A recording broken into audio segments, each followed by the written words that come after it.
So, you want to get back to the actual plot because this was Disney. Fun, isn't it? Yay, Let's bye. get back to the plot.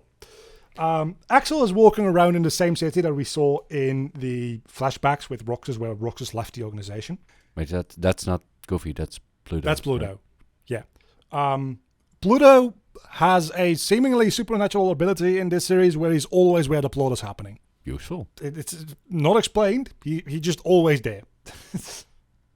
He is. I mean, he's a dog. He wants to be around people. True. But why is he following Axel? Because Axel isn't a person. Right. He's a nobody. Yeah. There's no actual merit to that before you think that's relevant. So Axel is going through a dark portal. These dark portals are called a corridor of darkness.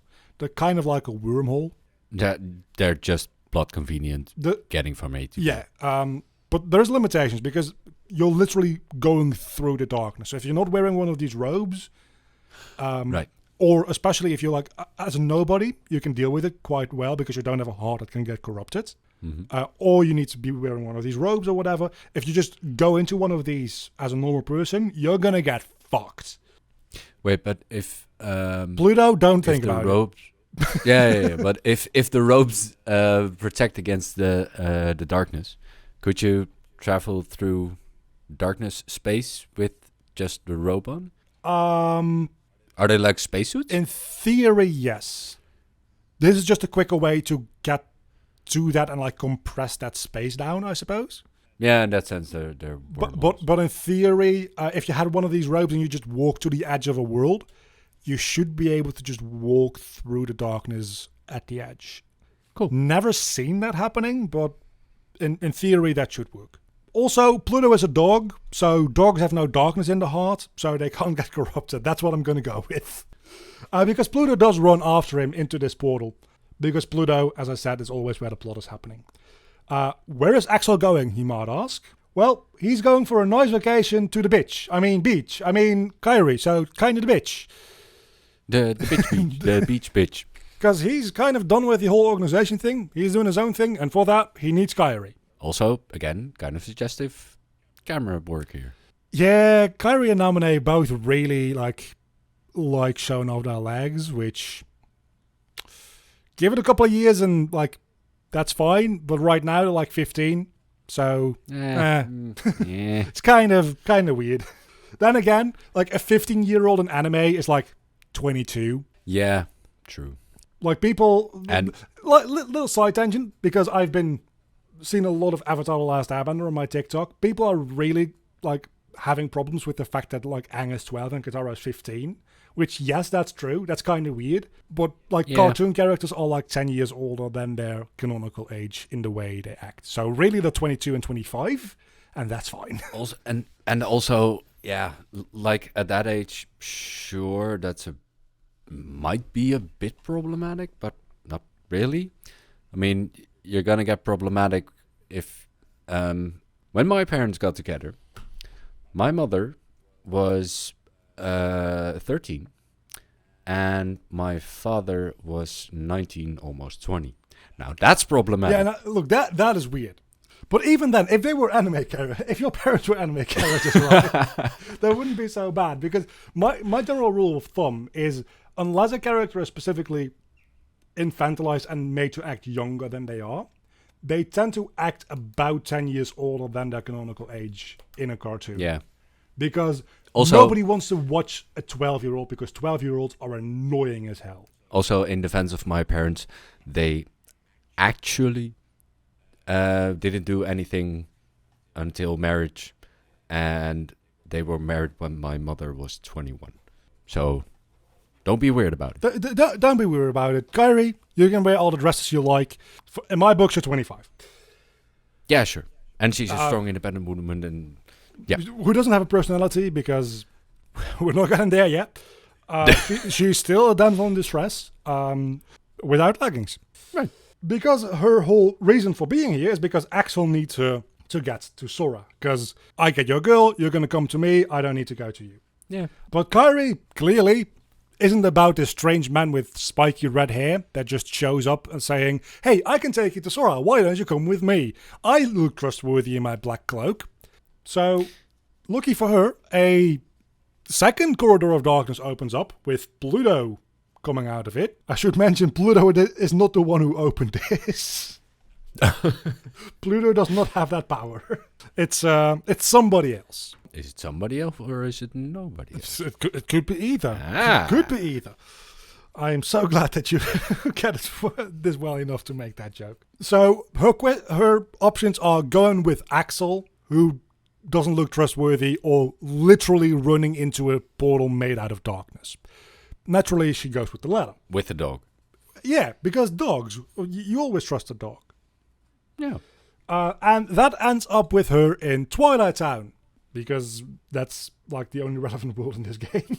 And luckily, you know who else just ends up in Twilight Town around the same time? Sora? Sora!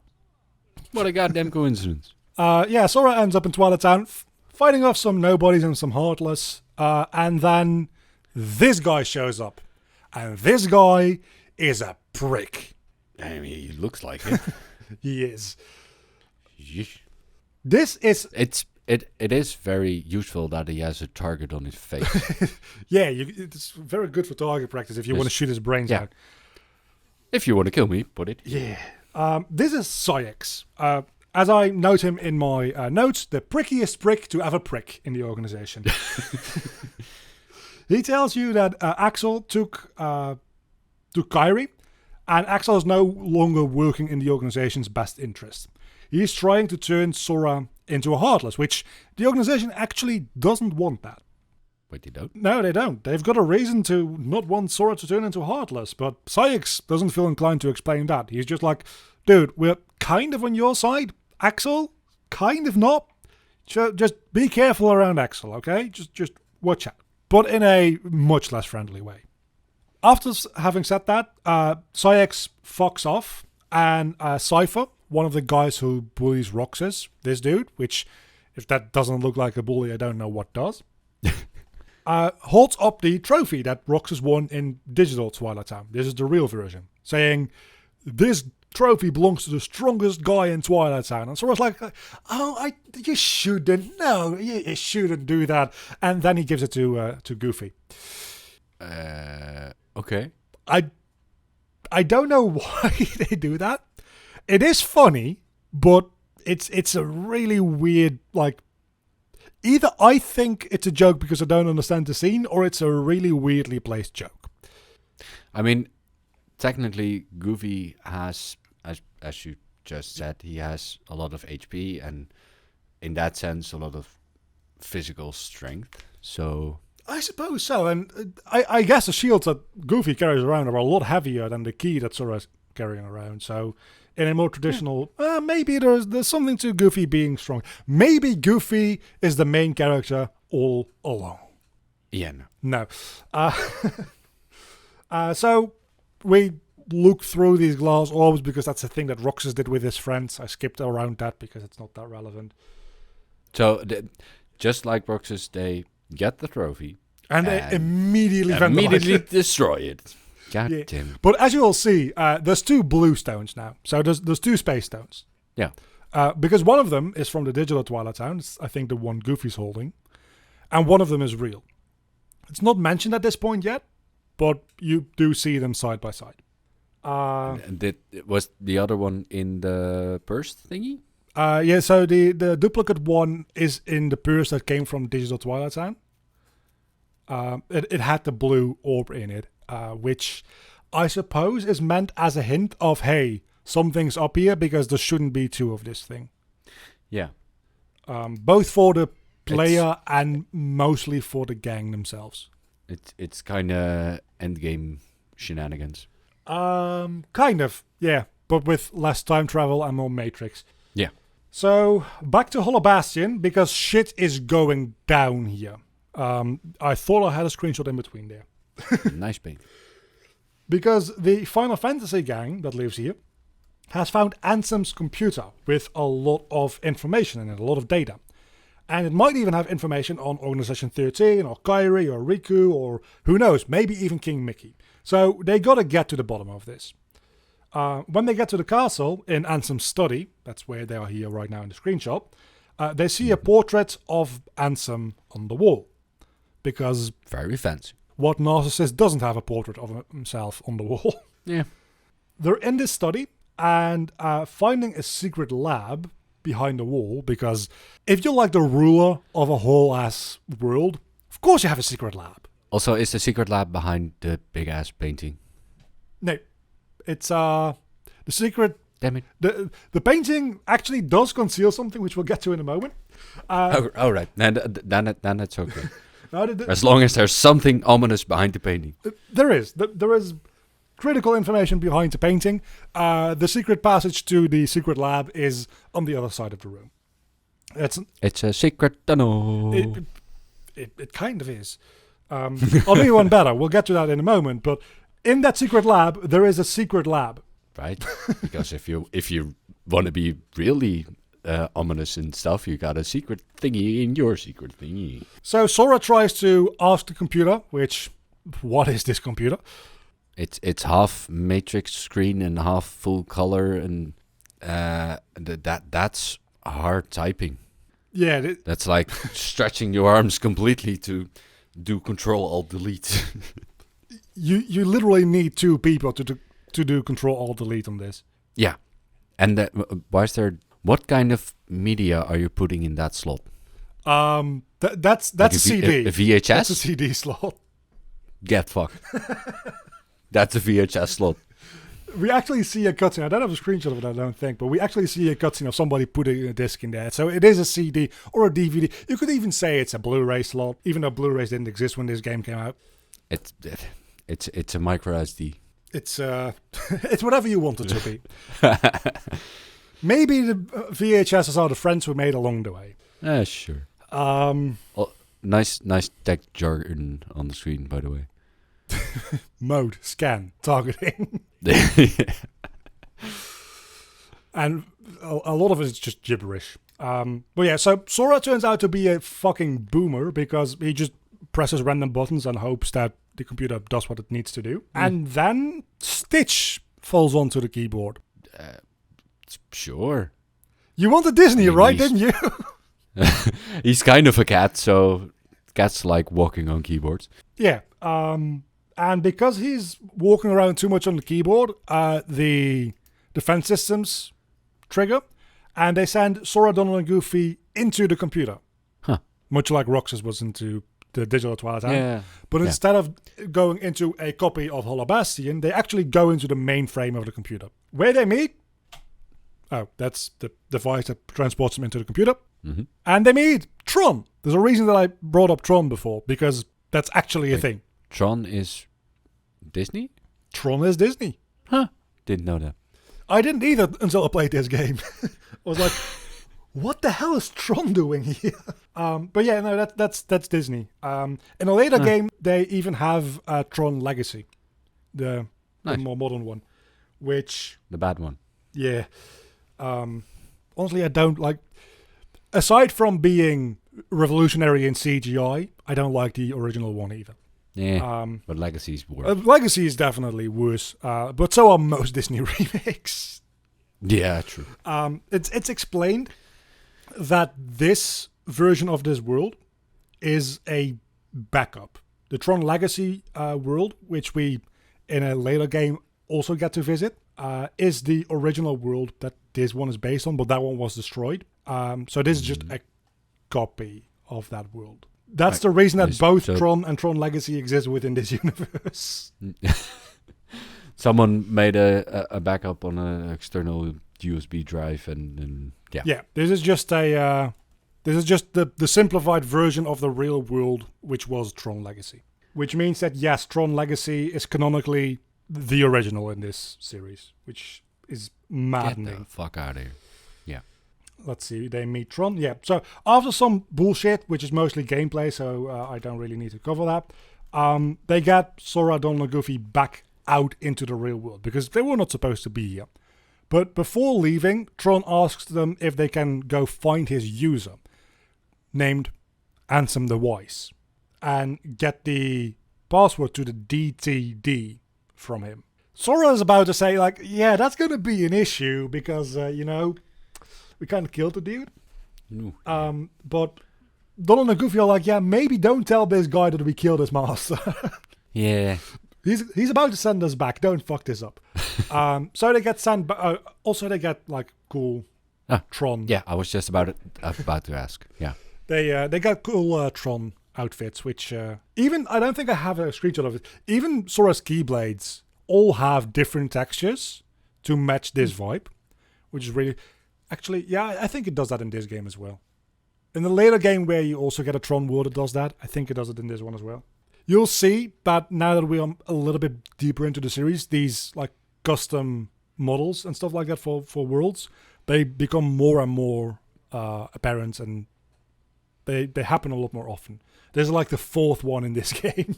Good stuff. I like that they tried to blend them in a little bit better. I don't know why they didn't even try to do it with pirates, but maybe because it would have been too weird. Yeah, especially if you see them in a scene together having...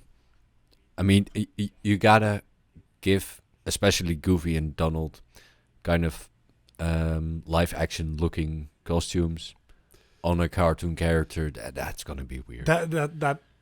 Yeah. Again, in Kingdom Hearts 3 we'll get to that, because they try in 3 to give them more realistic costumes, and like the actual models I think are different with more detail, but they're still like cartoony. So it's not like you just have a duck and a dog with you, which would be, oh my god, I hope there's a mod for that actually. That would be quite funny.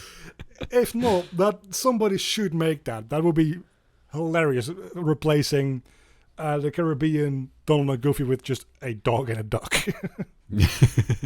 But again, you've got kind of the same Uncanny Valley problem, as in the Tron dude is looking very humanoid, and Sora is just still his cartoon self, which is kind of weird. Yeah, I think they get away with it a little bit more because this is like his proportions are definitely much more human, but the fact that he's like wearing this weird ass sci-fi outfit makes it mix in a little bit better, I think. Yeah, kind of. But it's still like if you look at the proportions of his eyes specifically, like Sora's eyes are fucking huge. Yeah.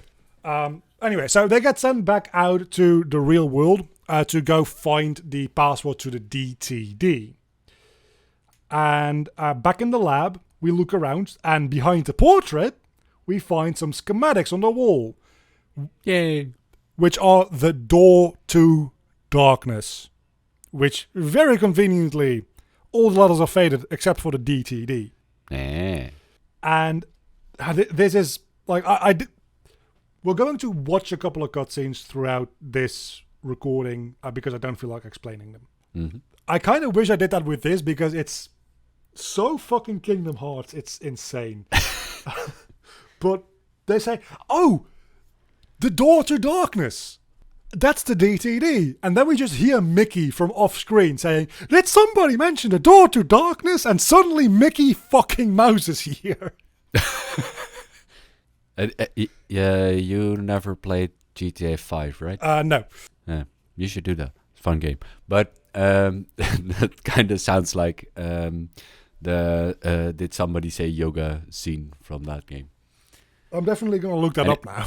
Because yeah, and anyone who's played that game has probably made the same connection. But anyway.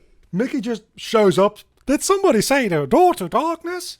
And he looks very mean with like his brows like that. Yeah.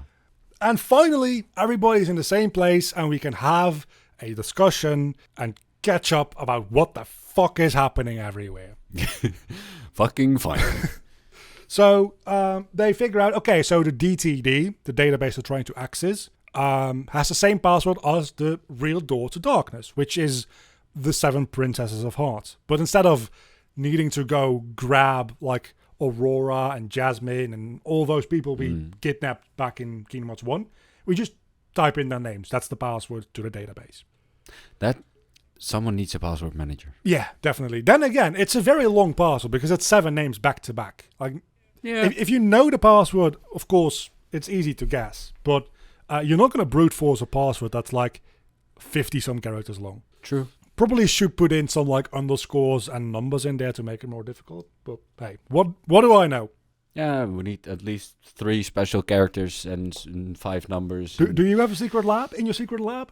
Fair point. I was going to say, shut the fuck up. Yeah, they say, okay, so now we can get into Ansem's computer. And Mickey is very relieved to hear that they can get into Ansem's computer because, oh, maybe we can actually figure out where he is. And Sora's like, what the hell are you on about? We murdered his ass in the first game. You were like there. And Mickey is about to explain before Sora, Donald, and Goofy get called away back to play video games again because Tron needs that password like now.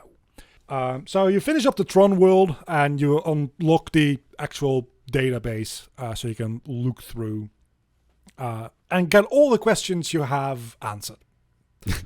Again, some fun computer jargon, especially in the in the top right. Device on. Yeah, I can see that. Input data. Yeah, fucking duh. Well, I think that's input data customize. I think that's one problem. Oh, right. What I like most is the bottom right blue one. It's just labeled source but misspelled. It's missing a U. Also, code 01001. Yeah. It's very clear that the people who made this game, even though they programmed the game, don't know how computers work. Or at least the designers. The art designer / whatever. Somebody doesn't know how the fuck computers work. But hey, this is a universe where people physically get put into the computer mainframe, so maybe they do. Yeah. I don't know.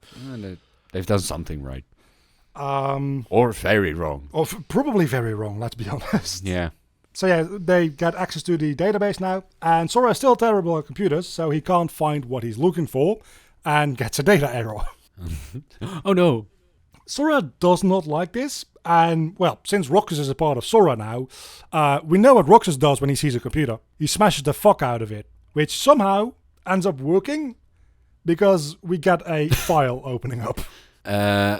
Wait, so him smashing the computers, like throws out all the windows and gets to the right one. Yeah. This is him hitting the computer, and then this file opens up. Sure. Maybe I should try that with my brother's computer, just smashing it a few times. Maybe you should. If it only were that easy. It's not even did you turn it off and turn it back on again. Is it did you summon a giant fucking key and smash the computer over the head with it? I mean, back when TVs were freaking ginormous, not in screen size but in physical size, that sometimes worked. Just smacking it. Yeah, okay, but that's because there's a physical process going on there. Yeah. But yeah, so as this file opens up, Mickey just happens to walk in and says they are happy to see that they've found Ansem the Wise.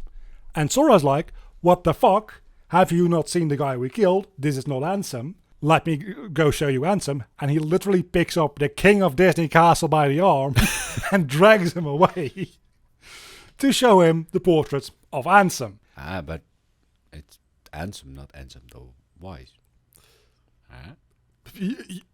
You are actually picking up on something here. Because Mickey explains that this guy is in fact not Ansem. This guy is an apprentice to Ansem who got turned into a Heartless and then went around calling himself Ansem. Still a bad guy. Everything we did in Kingdom Hearts 1 still valuable. He's still like evil, but his name wasn't Ansem. What is his name? We'll get to that. But now we wonder, okay, so this guy turned into a Heartless, stole Ansem's name. Where the fuck is the real Ansem? In the computer? If only it were that easy. Along with the whole destruction of all the worlds, this guy is now also guilty of identity theft. Told you, I mean, told you there would be more crimes in this game. So yeah, we know what happens when a person turns into a Heartless, right? mhm. Something else is created, that being a nobody. So this guy turned into a Heartless, also made a nobody, and that nobody just so happens to be the leader of Organization 13. Hey. Because this guy is just so ambitious that he's the main antagonist of 2 games. Why just start one evil organization if you can split yourself up and start 2 evil organizations? That's pretty much what is going on here. And there is a lot more beyond that, which we're not ready to get to yet. So while we're exposition dumping, Sora figures now is as good a time as any to ask about Riku. And Mickey says, yeah, sorry, can't help you with that. And just as this is going on, there's a full-scale fucking war going outside, with Heartless and Nobodies, and there's literally tens of thousands of them fighting all over the place. Cool. Which is a good excuse for Mickey to say, you know what, let's talk about this later, or you know what, never, and let's go fight some Heartless. And now we get to some fun stuff. We get to some really fun stuff, including the first cutscene that we're going to watch in a little bit. These, by the way, these creatures cannot stand up. They can run, probably. Magic. But standing in one place, no fucking way. Magic. Sure. You are entirely right, though. They are... No. So, in the middle of this battle, we cut away to a scene of a hooded figure entering the secret lab.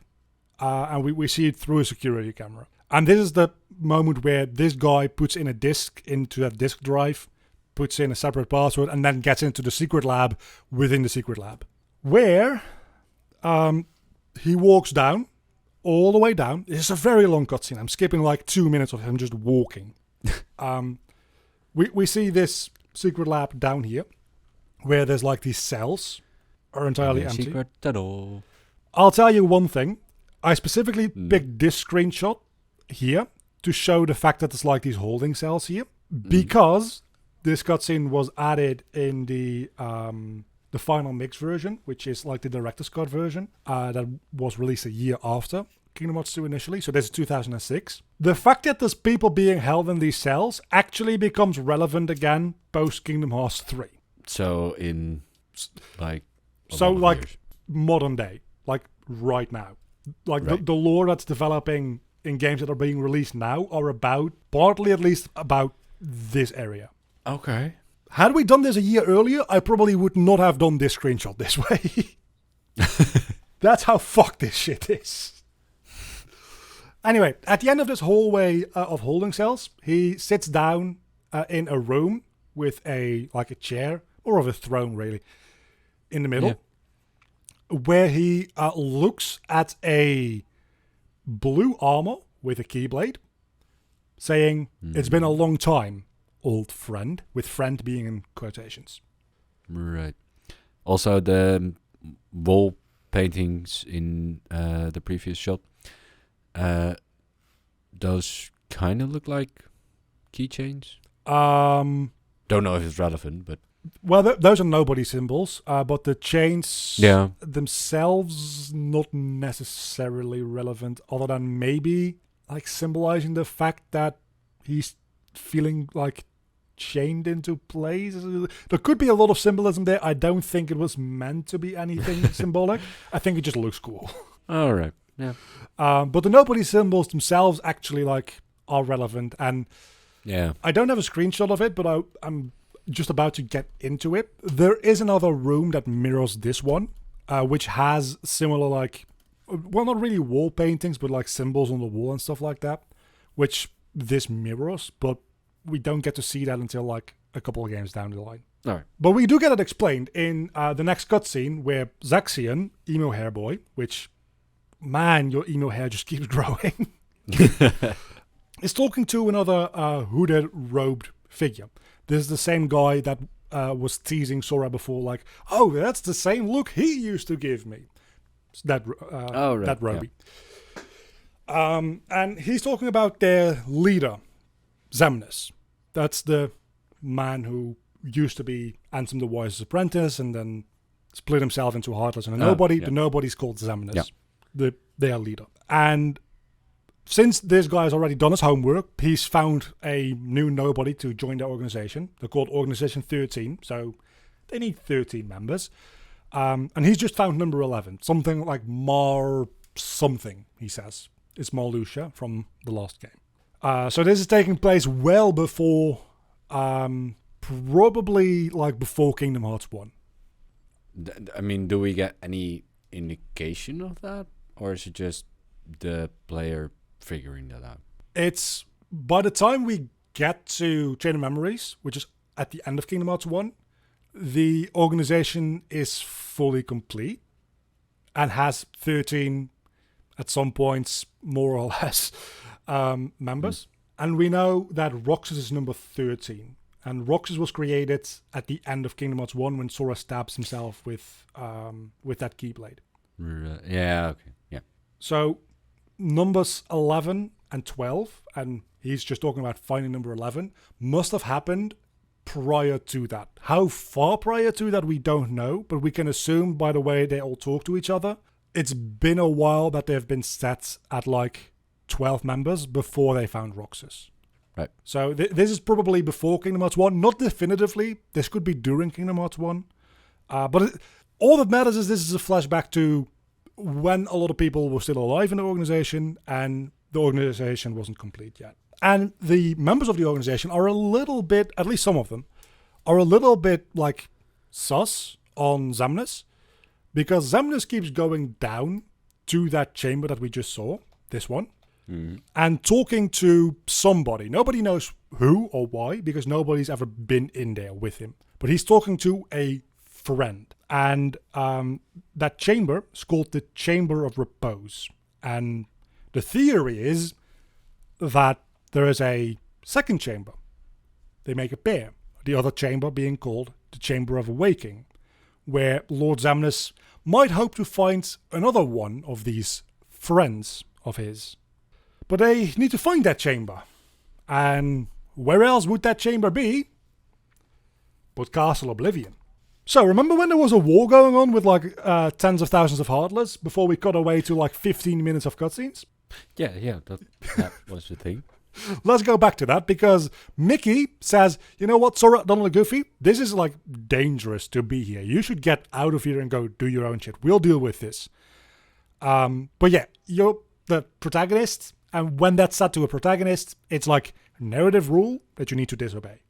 Of course. So they disobey, and they find Demyx again. Remember him from the Colosseum? Mm-hmm. This time we actually get to fight him instead of doing a minigame with him.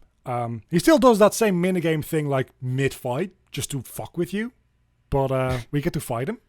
And he's a little bit of a weird guy, right? He talks to himself and he's like all worried about stuff. And Sora notes that, you know, for a guy without a heart, you're certainly just like weird. And Demyx responds with, oh, don't you worry, we have hearts. And then starts to attack you. Wait, what? That's never elaborated on. Well, that's not true. That is elaborated on, but not for a long time. Fuck. But hey, it doesn't matter because we kill Demyx. He fades away. And he gets Thanos dusted. Yeah, when nobody's died, they just like dust away because they're not supposed to exist to begin with. It's more like in the last Harry Potter movie, when Voldemort dies, he just like flakes away. It's kind of similar to that. Mm-hmm. Yeah, okay. I like his hair. I like his hair model, by the way. It's that's basically my hair from high school. It's pretty decent from the front. From the top, it looks really bad. Yeah, I mean that was also the case with my hair. Well, nobody's looking at your hair from the top, so I suppose like this look matters a lot more than this look. Yeah. Anyway, so after he fades away, he's dead. We've just killed our first organization member for the game. Mickey shows up, none too pleased that we dare disrespect his kingly authority. You just dragged his ass to another room to show him a thing, and now he's like, I said a thing, you need to do the thing. Yeah, he's not too pleased. But he kind of calms down like, well, I told you to help your friends, and we're friends, so I guess helping me was literally speaking, not against my orders. That's just getting pedantic. That is what we call white mutiny. Yeah. But it's Mickey Mouse, so I kind of like the fact that they're not listening to him. And I will get to my favorite part of the game. Because with all this Disney shit, you might sometimes forget that we're still more or less playing a Final Fantasy game. Mm-hmm. So while they're all talking, on a edge near them, a Heartless and a Nobody are fighting each other, and there's an explosion. A boulder makes a way towards our group. Goofy notices. Oh no. He pulls a "Get down, Mr. President!" Takes a hit from Mickey, gets blasted the fuck into a wall and dies. Wait, what? Soren doesn't even go over to his dead body and mourn. Honestly, like, no, this can't be happening. And Donald just like literally lays down on his dead body. And Mickey goes fucking apeshit. He throws off his cloak and summons his Keyblade. Like, they actually give it a moment, right? He summons his Keyblade backhanded, so we know it's serious, because that's fantasy talk for I'm serious, because now I can't actually like hit you with my sword. Sight engine backhanded, grips, look awesome, they're stupid. Yeah. And they charge off into battle, just leaving Goofy's corpse there while they go fight. I explained this cutscene because I like to explain it. To really feel what's going on here, I really want to just like watch this together. So I'm going to send you a link. All right. Oh, no way!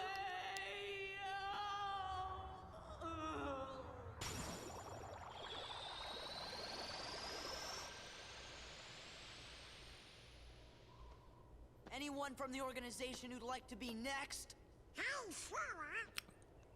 Sora's also a little bit bloodthirsty. Yeah, we gotta go help our friends out first. Oh, sorry. Then let's go. Aha! There you are.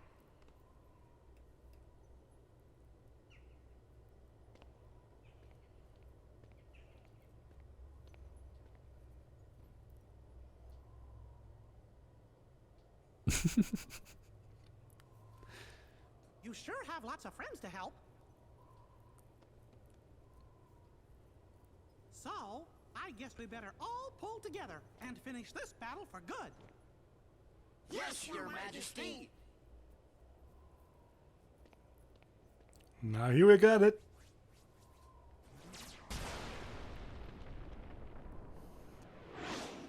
Look out!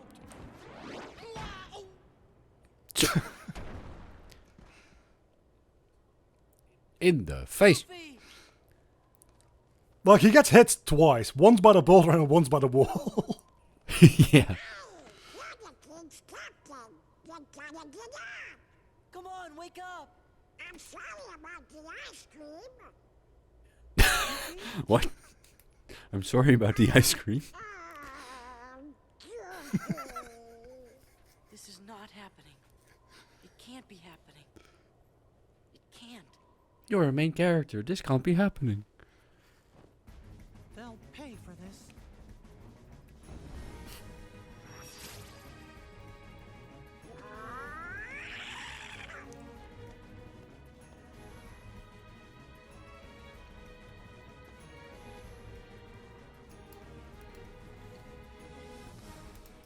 So yeah, did you think you'd ever hear Mickey Mouse say they'll pay for this? I mean, due to the fact that Mickey Mouse character here is basically Walt Disney, that's something he would say. Fair enough.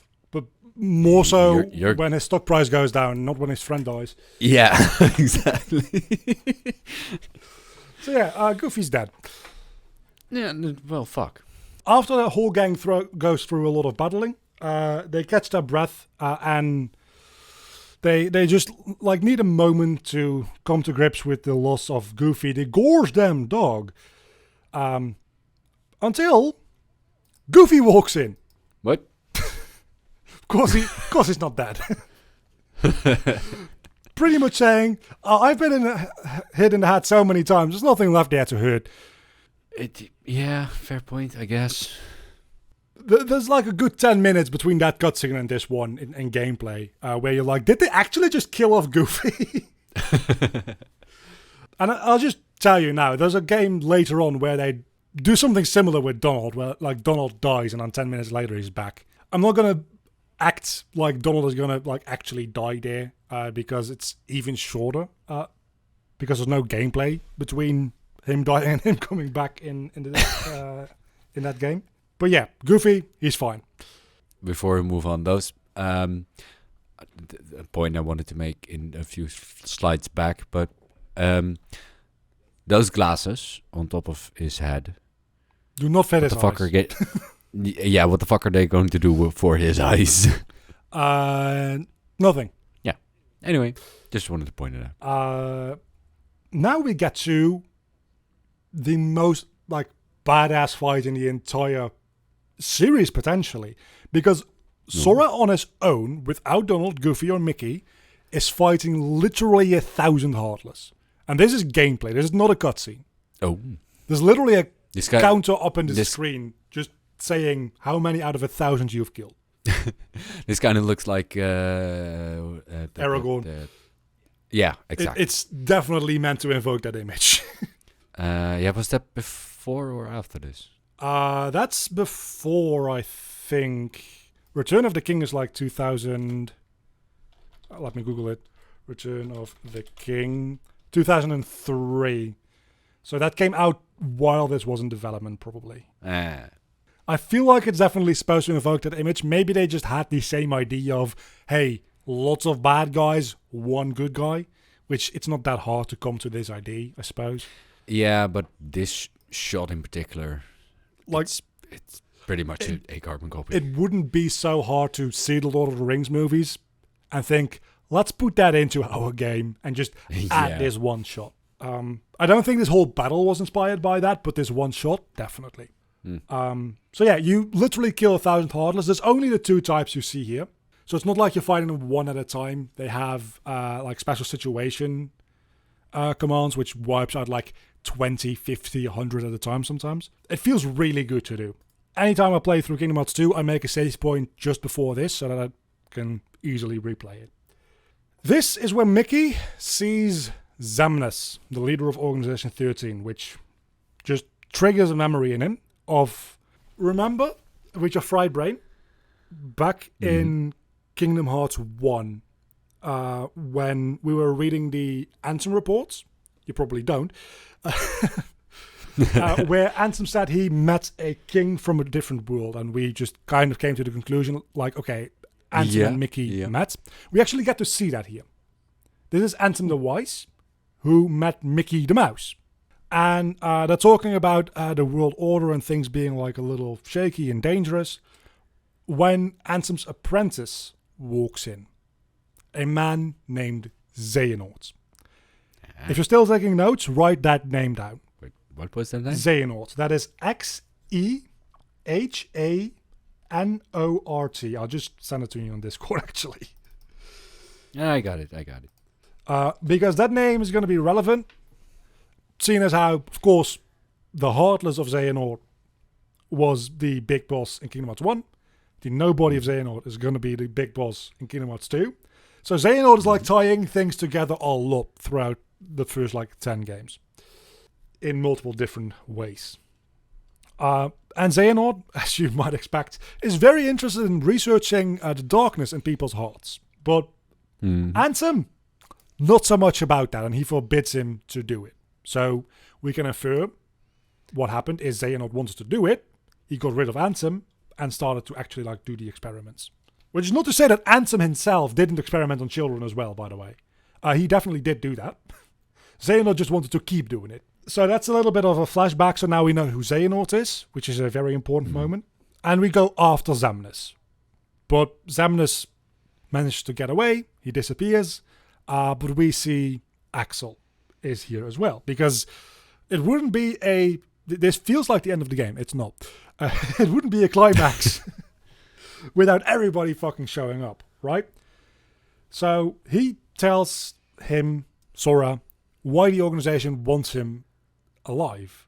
And that is because Sora is needed to kill Heartless, due to him being the only one around with a Keyblade. And when a Heartless is slain by a Keyblade, that releases the captive heart inside of the Heartless. And that then joins with Kingdom Hearts, which is the goal of the organization. To gather all those released hearts together, smush them together real hard, and create their own version of Kingdom Hearts. So their own new reality. Yeah, and they can use that then to gain a heart from themselves. Right, so they can occupy the new reality and be a real boy. Pretty much, yeah. As they're chatting about Kairi, he says, yeah, sorry about the whole kidnapping your girlfriend thing. That probably wasn't a good idea. Before he can explain further though, Syx shows up. That's that prick. And Axel scares away because the organization is looking for Axel to kill him as well, because Axel's gone rogue. Mm-hmm. And Syx turns to Sora after Axel leaves and just says, don't worry about Kairi, we, the organization, are taking fantastic care of her. And Sora's like, you have Kairi. Please take me to see Kairi. And this is why Syx is the prickiest prick to ever prick, because his response is, maybe if you get on your knees and maybe if you get on your knees and beg, I'll consider it. And Sora, actually wanting to go see Kairi very badly and wanting to make sure she's okay, does exactly that. He goes down on his knees and begs, please take me to Kairi. And he says no. What a prick. I'm telling you, he's the prickiest prick. Last little bit about Hollow Bastion here before we can take a break. Do you feel like this is fan fiction-like enough yet, with everybody showing up for no good reason? Yeah. Because Maleficent shows up. Oh, for fuck's sake. And she brought did she bring all the rubble? Oh no, behind that's her, just like the remains of her castle. Oh, okay. I think there's two castles. One of them is this one, and the other one, it's I don't know what this is. This is just something that exists in this world. It's an existing structure. I mean, for her, it's a potential home. I think this is where she's living right now. Oh, okay. And I can And definitely. what the fuck is she complaining about? Well, look at how fucking ruined it is. I don't care. I can't even get a rune of an house. Yeah, okay, that's fair enough. So this is her temporary home. Yeah. Which makes sense. Okay, so if she's looking down at the whole battle there, it makes sense that she would just come check it out if she lives there. Fair enough. Yeah. But yeah, she shows up, and Sora can't really defend himself against the Heartless anymore with the Keyblade, because if he kills Heartless, he's helping the organization. So what ends up happening is that Maleficent, of all people, helps to save Sora by getting him out of here. Huh. And they end up in pure blackness. Presumably they're in the realm of darkness at this point. Makes sense. And they see Roby Dude again. Which one it is, who knows? But he's holding a box. He just puts the box down on the floor and teleports away. Inside of the box, What's in the box? we see a picture. Oh. A picture with Roxas in it. And ice cream. This is not related, I don't think, at least, to the I'm sorry about the ice cream from Donald. Yeah, I was just about to say that. I don't think it's related. It might be. Not in an important way, anyway. If it's related, I skipped over it, so it's not relevant. So Donald and Goofy recognize Hayner, Pans, and all that, but they're like, who the fuck is this other guy? Mm-hmm. And Sora says, well, that's Roxas. And they ask, do you know him?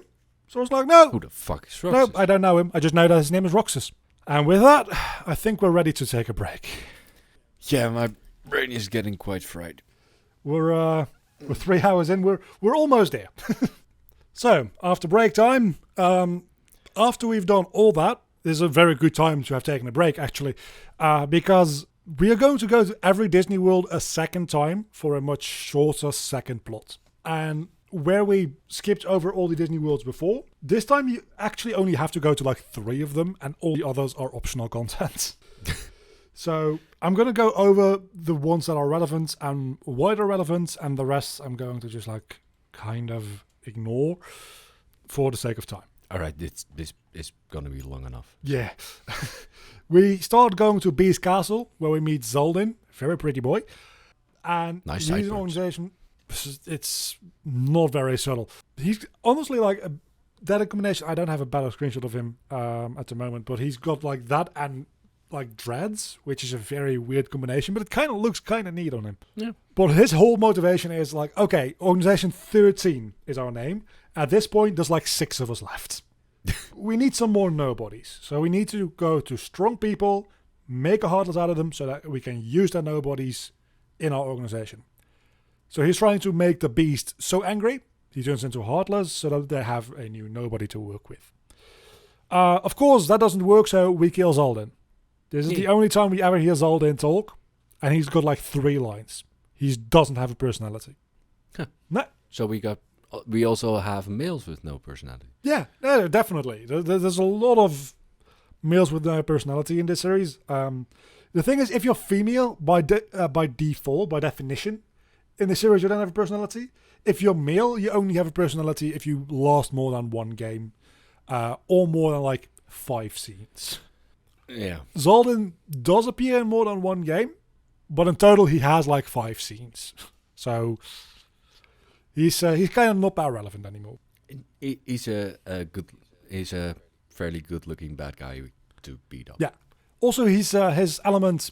Most of the organization members have like a element associated with them. His is wind, so he's an airbender. Is he the last one? After we kill him, maybe. And his weapons are spears, which is close enough to a like airbender staff for me to work. Yeah. So that is my conspiracy theory. Is that Kingdom Hearts is a post-apocalyptic future for the Avatar. Let's move on. Land of Dragons, China. We run into a guy who we think might be Riku because you don't see it in the cutscenes. In gameplay, you fight this guy and he has the same sword that Riku had in Kingdom Hearts 1. So after a little bit of a fight with him, he runs off towards the palace. You run after him, where you run into another rope guy named Zigbar. Also looking very mean. This guy is going to be sticking around for a good number of games. Cool. You got to remember this dude. Zoldin, nobody cares. Zigbar, highly relevant. Potentially, other than Xehanort, the most relevant introduction in this game. Actually, Roxas. Also kind of relevant. So, Zigbar exists. In Olympus, we do the movie plot. Nothing too big happening here. Herc loses his powers. Meg is dropped into, I don't have any screenshots of that apparently, literally into hell, which causes Hercules to jump after her and regain his power through the power of love and friendship and goodness. Of course. You might think, hey, you literally just said you were going to skip over the Disney plots that didn't matter. This is actually like a thing that comes back in a later game, that this happens. So just throwing it in here. It's the movie plot, so it's not too deep. It just happens. There's some stuff going on in the Pirates world with this guy named Luxord, which is an organization member as well. He has one of the Heartless, somehow cursed with the same curse that the pirates have, where you like become that skeleton thing in the moonlight. Yeah, when you steal from the treasure thing. Yeah. Somehow he got one of the Heartless bosses to steal from the treasure, and now he's got the same curse, which makes it bitch of a boss fight, because the boss fight itself has the container with all the medallions in it, and you can only damage the boss fight if all the medallions are in the chest. That's fucking annoying. And the boss fight siphons off those medallions so that he's invulnerable, so you need to hit him with magic. That way he drops medallions, which you then put back into the chest until he's vulnerable, so you can actually deal damage. It's such a bad fight. I hate it. That's fucking annoying. It's I don't want to tangent too much because we've been 3 hours so far. I did a race with somebody recently, going through all 3 main Kingdom Hearts games. That fight took me like, I think 35 minutes to do. Oh, damn. Which is insane. Going to Agrabah is just Return of Jafar. This is fun. That's Aladdin 2. 2? Yeah. Jafar returns, he's a genie, you fight him as a genie, that's it. Whoop-de-doo, you whoop his ass and move on. In Halloween Town, nothing happens, but Jack is now wearing a Santa costume, so that's kind of cool. Nice. Same deal with Lion, Pride Lands stuff. It's just the same story, but instead of Scar, it's just Simba being depressed. And in the Tron world, nothing really happens either.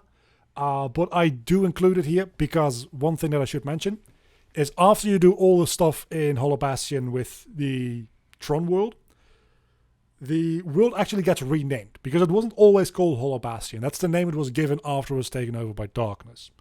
Originally, the name of the world was the Radiant Garden.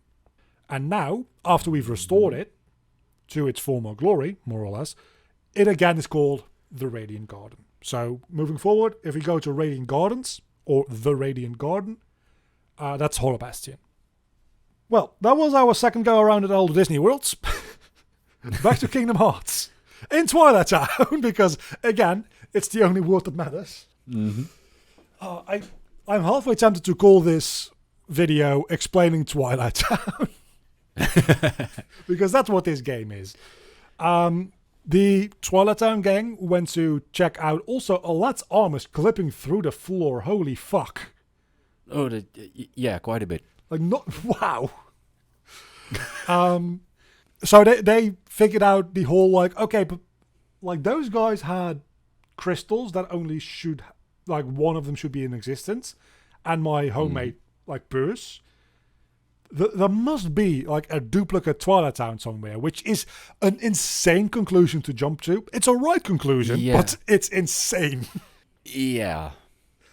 I mean, just someone seeing your purse and making another one, someone seeing just there being another one of a thing. That would be my conclusion, but sure. No, their conclusion is there's a duplicate Twilight Town and that's where those things came from. And that might be where Kyrie is as well, because things that get lost from here must end up there.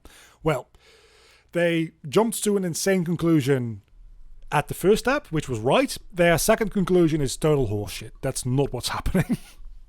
Yeah. Because as we know, Kyrie has been helped by the organization. Mm-hmm. That's where Mickey the fuckface mouse, these are the items, Mickey the fuckface mouse ends up joining again. But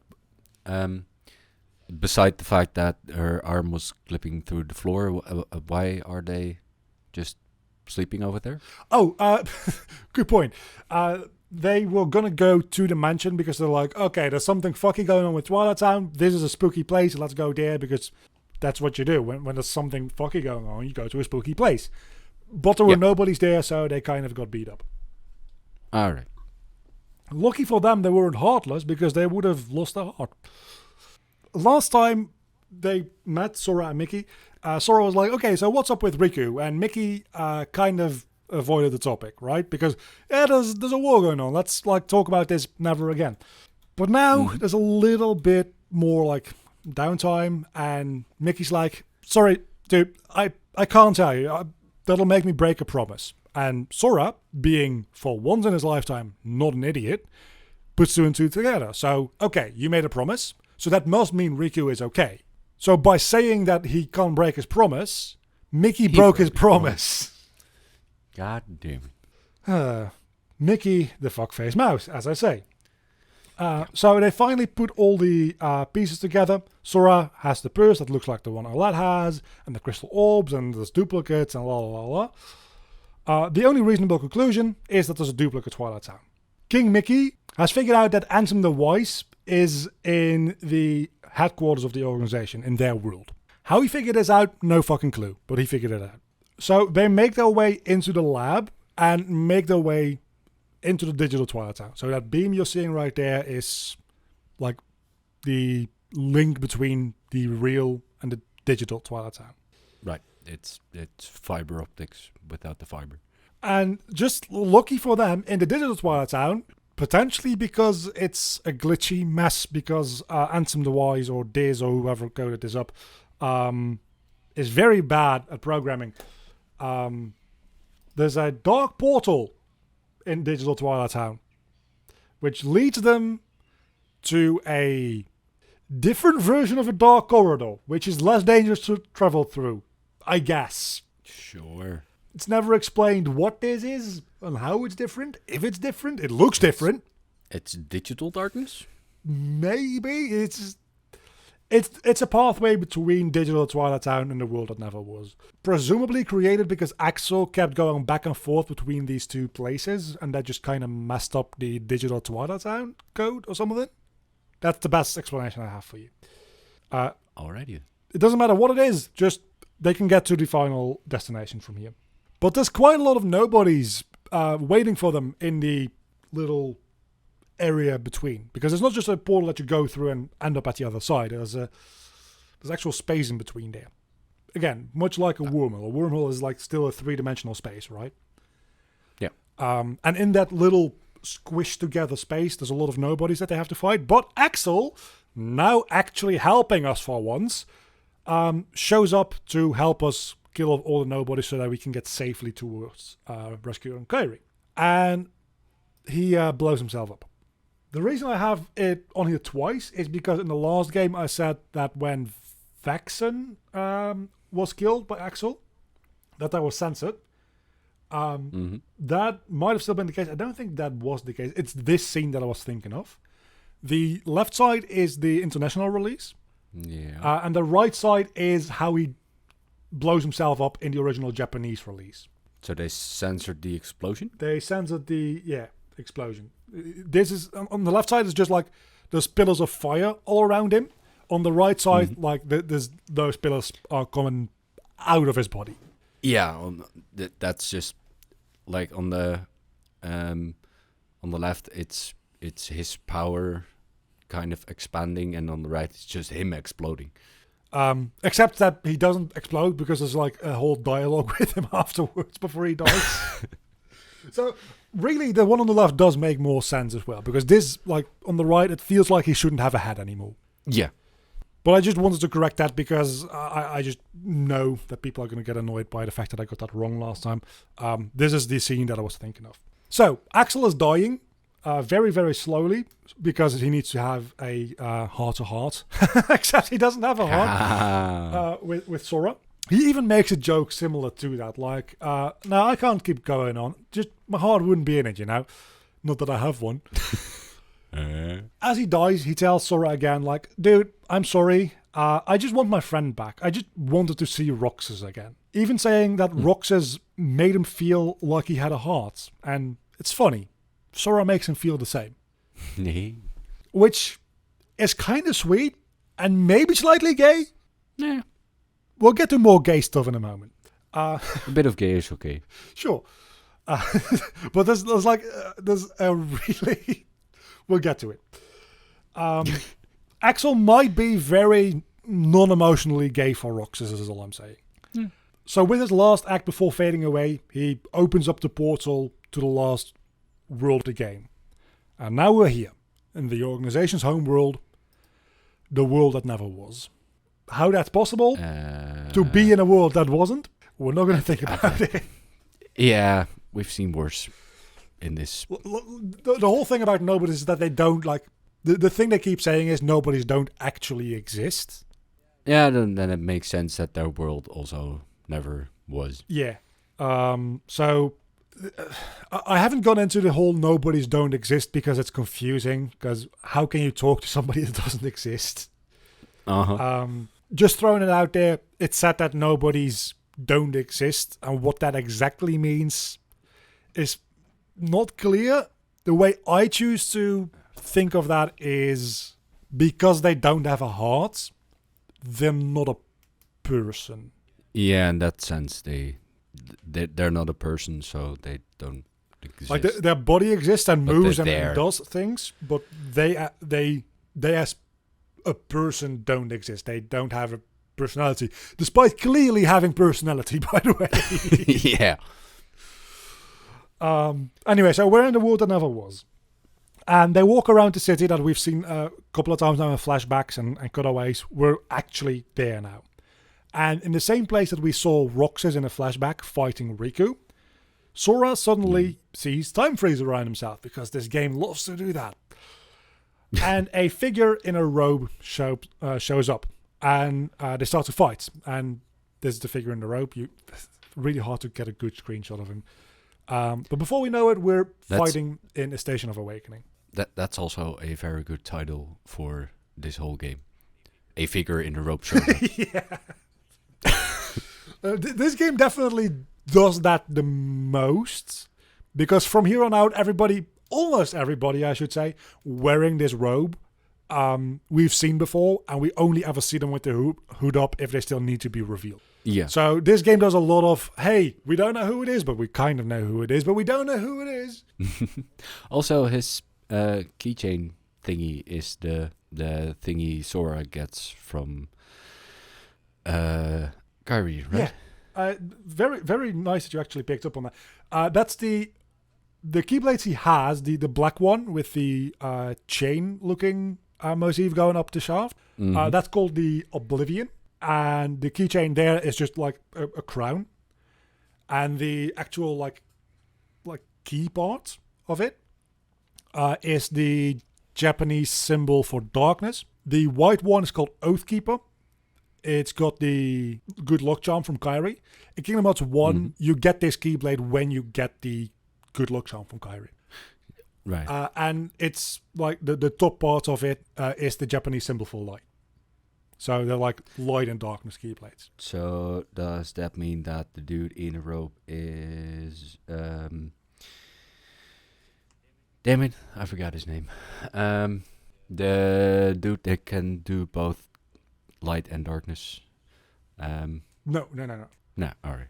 No, the dude, he actually, you mean Riku. They talk about Riku because Sora thinks it is Riku because for some reason, I suppose the only other people Sora's seen use a Keyblade is Riku in Kingdom Hearts 1. Mm-hmm. So he's like, oh, you have a Keyblade. Are you a Riku? And this figure says, Riku? I defeated a Riku a while ago. So they get into a fight, and this is the most difficult story boss in the entire series. Like, bar none. There's more difficult bosses, they're all optional. This is the most difficult one that you have to do. It's a bitch of a fight. It's really good, but it's difficult. And after we finish fighting, we see a flashback to when Roxas was found by the organization, by Xemnas. First, having the letters of the name Sora spelled out in front of him, before the letters start circling around his head, and Xemnas makes him stop, adding an X in the middle, spelling out Roxas. So I'm just going to go ahead and say right now, all the organization member names are their original names with an X in it. So Xemnas is Ansem mixed together with an X. Roxas is Sora mixed together with an X. And there's 11 more. Right. You still with me? Kind of. Because it's not going to get easier for a little bit before. Fuck me. The next scene is Roxas and Axel sitting on the clock tower in Twilight Town, just talking. Except they're not in Twilight Town. This is happening in real time. This is not a flashback. This is kind of like, they're kind of in limbo, because Axel just died, and Roxas is inside of Sora's heart, kind of alive, kind of not alive. And they're just talking, right? And Axel wonders, do you really think we don't have a heart? Because, I don't know. I'm starting to think that might not be true. And Roxas is like, dude, I don't know. But I figure if we have a heart, we would know that we feel that we have a heart, right? And Axel's like, maybe, I don't know. I just feel like maybe there's more to this whole thing. And as they both fade away, Axel into death and Roxas into Sora, Axel sheds a little tear. Oh, which is, which means he has emotions. So maybe there's something of a heart. That is the implication here, is that if they don't have a heart, how the fuck is this dude crying? Moreover, I'm going to come back to the start of the game, where, remember when Sora shed a tear saying goodbye to the Twilight Town gang? that is clearly Roxas being sad to say goodbye to the friends that he just made. Right. From his perspective, lifelong friends, because he'd been brainwashed. That's also a tear coming from a nobody, kind of, inside of Sora. And now this guy is... There's maybe more to it. I'm going to just drop this on you, because we're figuring this out in real time. In a later game, it is explained that there is a machination here at work that explains why these people have personalities and, like, agency. Because if they don't have emotions, they wouldn't have any of that. People like to point that out as being a bad retcon. But we're here in Kingdom Hearts 2, and there's multiple times where they actually, like, question the fact whether or not these nobodies have a heart or not. Yeah. They kind of do. So it's not really a retcon as much as people just didn't pick up on it. Out of all the things, especially like around Kingdom Hearts 3, there's quite a good amount of moments that do that, where you're like, that's a no, that's just wow, that's really, I didn't see that coming, but I should have. You have the luxury of me pointing out which specific points to pay attention to. Yeah, that helps a lot. So anyway, back at the Station of Awakening, Roxas' hood has fallen off, and he just accepts his fate, thinking, you know what, Sora, you're a good guy. His literal dialogue is, you make a good other. Like, you make a good mirror for me as a person. Despite not being a person, because he's a nobody, but maybe he's kind of both. Meanwhile, in the castle, Kairi is being held in the only purple thing in this whole fucking castle. They really ran out of budget for modeling here. Yeah. They just slapped in a walkway and a floating purple. Fucking hell. And Syx just taunts her like, you're the bait to keep Sora's rage fueled, so he keeps killing Heartless. But then Kairi's in there. But then Namane shows up and helps her escape through one of these corridors of darkness. And obviously Pluto is there. Yeah, Pluto is there because there's plot happening. Of course Pluto is there. Yeah. Syx kind of notices and immediately goes after both of these girls. Which, when they hold hands, there's a big fucking light. Because, of course. I don't go into it because it's really not relevant, but Namane is Kairi's nobody. Okay. And that needs a little bit of explanation. Yeah. I'm going to do that now. It makes more sense to do it, but I'm going to do it now. Kairi never became a Heartless. Matter of fact, Kairi cannot become a Heartless because she doesn't have any darkness. No, pure of heart. Yeah. Yeah. But Kairi's heart was inside of Sora when he became a Heartless. Mm-hmm. So when Roxas was created, so was Namane. Right, because then when somebody becomes a Heartless, you get a Heartless and a nobody, and her heart was inside of his, and then yeah, sure, you can explain that away. With very big leaps in logic, you can explain that away. It is specifically stated that beyond like normal nobodies not having a right to exist, Namane especially shouldn't exist, and her special powers come from the fact that she is, even more than a normal nobody, a freak of nature. Which also is at least part of the reason that neither Roxas looks like Sora or Namane looks like Kairi, because usually a nobody would look reasonably close to the original person, which is not the case in any of these cases. Yeah. For Roxas specifically, there's a different explanation to that, which is way worse. Anyway, they escape. Syx intercepts them, and Roby McRopeface shows up with a Keyblade in hand. And Namane says, okay, thank God, we're safe. You can take it from here, Riku. Kairi looks up like, the fuck did you just say? Is that Riku? I'm going to go over because I haven't seen that dude in a year and I want to catch up. We're in the middle of the fortress of the enemy, but let's have a chat. Who cares? So she pulls his hood back to reveal Ansem. Well, fuck. No, wait, that does that make sense? That they did a merging thing in the other thing, right? I'll just give you the explanation now. It's stated a couple of cutscenes from here. But what's going on is Ansem, saying it's heartless. The way they are distinguished, by the way, between Ansem and Ansem is that this Ansem is usually referred to as Ansem Seeker of Darkness. Ansem the Wise is the blonde guy. So, Ansem Seeker of Darkness possessed Riku in Kingdom Hearts 1. And in Chain of Memories, Riku had a lot of trouble dealing with the leftover pieces of the darkness. Eventually, he got that somewhat under control, could repress it. But at some point, I'll just tell you, it was in the fight against Roxas. He couldn't win without using the darkness. He had to unlock that darkness, but by doing that, he took on this appearance. Why? Because it's not consistent, but reasons and stuff. The very weak reason is that your body shifts to fit the image that your heart is.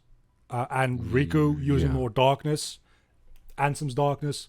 Riku is in control, but the majority of his heart is like filled with darkness, so it shifts to being Ansem. It's not consistent because in later games he can still use darkness and look like himself. Yeah, it's a neat idea, but maybe his light has become just that much more powerful. I don't know. But yeah, so this is Riku looking like Ansem. He also gives Kairi a Keyblade because everybody gets a fucking Keyblade. Which, strangely enough, this makes Kairi less important. Because before she was the damsel in distress. Now she has a way to defend herself, so she is not even that. But she still doesn't have a personality. This thing looks more like a... it's also very offensive, by the way. You're a girl, you get a flower Keyblade. This just looks like a garden accessory, not a weapon. Yeah, no, it's an attempt at making Kairi something more than she is. And they keep trying to do it and they keep failing. Instead of giving her an actual character arc. But hey, who knows? Maybe Kingdom Hearts 4 can do things. Who knows? Probably not. Yeah. So, Team Rocket is also here. Oh, right. They were also... They're looking for castles. We're in a castle. Oh, yeah. And Mickey, let's see, what did I name him here? Mickey, the I will do it myself mouse. Fine, I'll do it myself. That was the thing I was going for. Is climbing the castle on his own and runs into Diz. But Diz is kind of tired of cosplaying as a mummy with belts because it's making him look like a weirdo. So he takes off... in this world, it's par for the course. But fair enough. But even in this world, it's a little weird. yeah. So he takes them off because he's kind of done with that shit. And it's Ansem the Wise. I kind of slipped up before calling Ansem the Wise and Diz in the same sentence. But yeah, it's Ansem the Did not Wise. notice. Yeah, I figured you didn't. Because no sane person would assume that Diz is Ansem the Wise.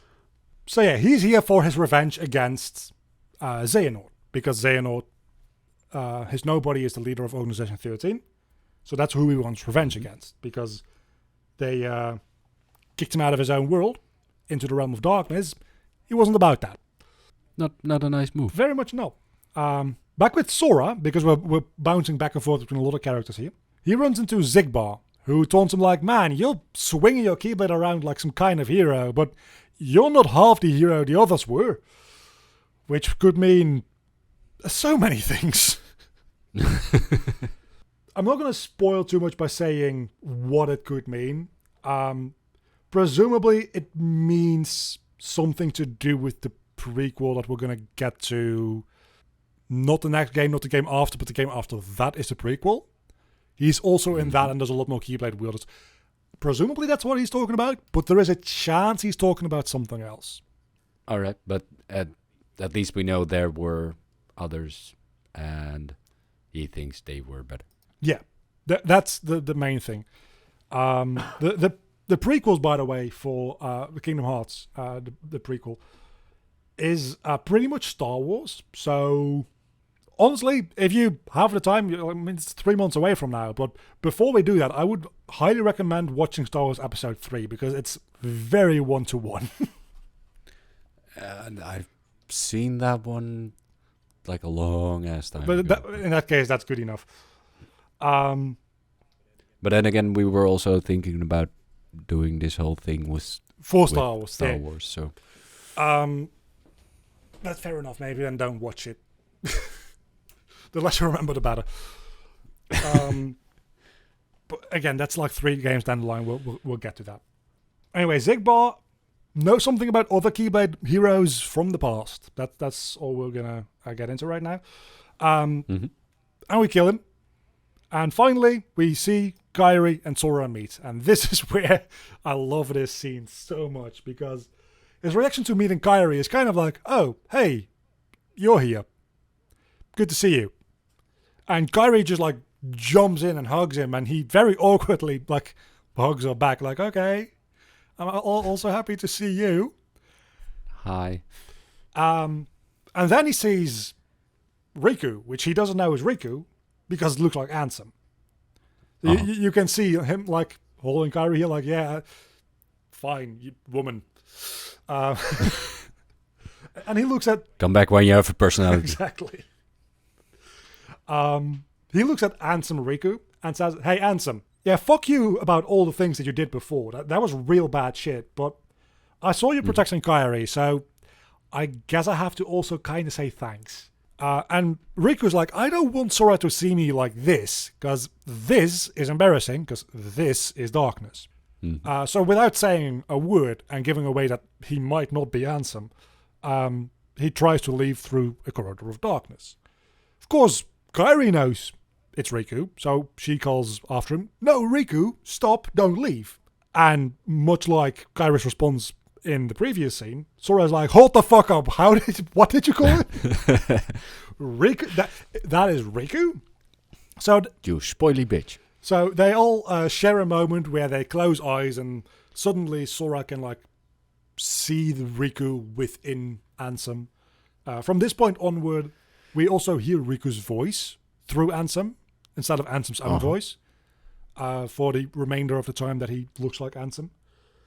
And this is where things get really funny, in my opinion, because the way he so casually just figure like, okay, hello Kairi, fun, yeah, fine, yeah, nice to see you here, hug, yeah, fine.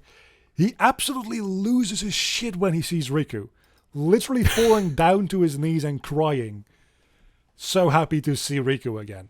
It's so fucking gay. I mean, the bros before hosts, I guess. I yeah, it's the ultimate bros before host, but like, Yeah. there's a lot of people, fans of Kingdom Hearts, who are like, yeah, Riku Sora is definitely the way to go as a pairing, even though the games themselves, especially in 3, try really hard to make this a very heterosexual relationship. All the chemistry in literally every game is so much more geared towards Sora and Riku being like a thing. I mean, you can't have chemistry without a personality. Yeah, so- that's entirely it. These two have certain...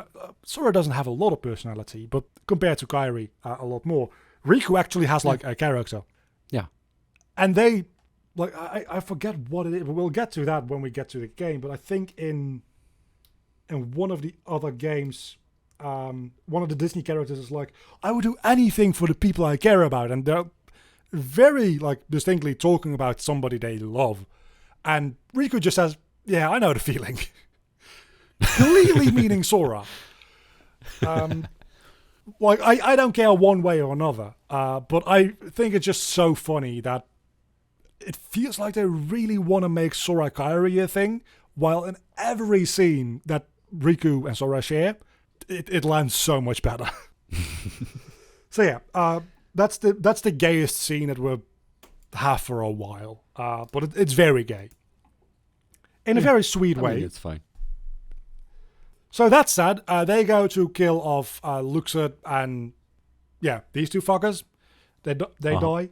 Please tell me they No. actually hit him between the eyes. No, they don't.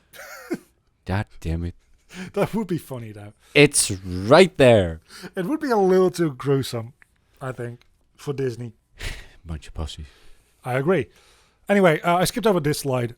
So, Ansem the Wise is shooting a laser at Kingdom Hearts, the moon in the sky that is Kingdom Hearts.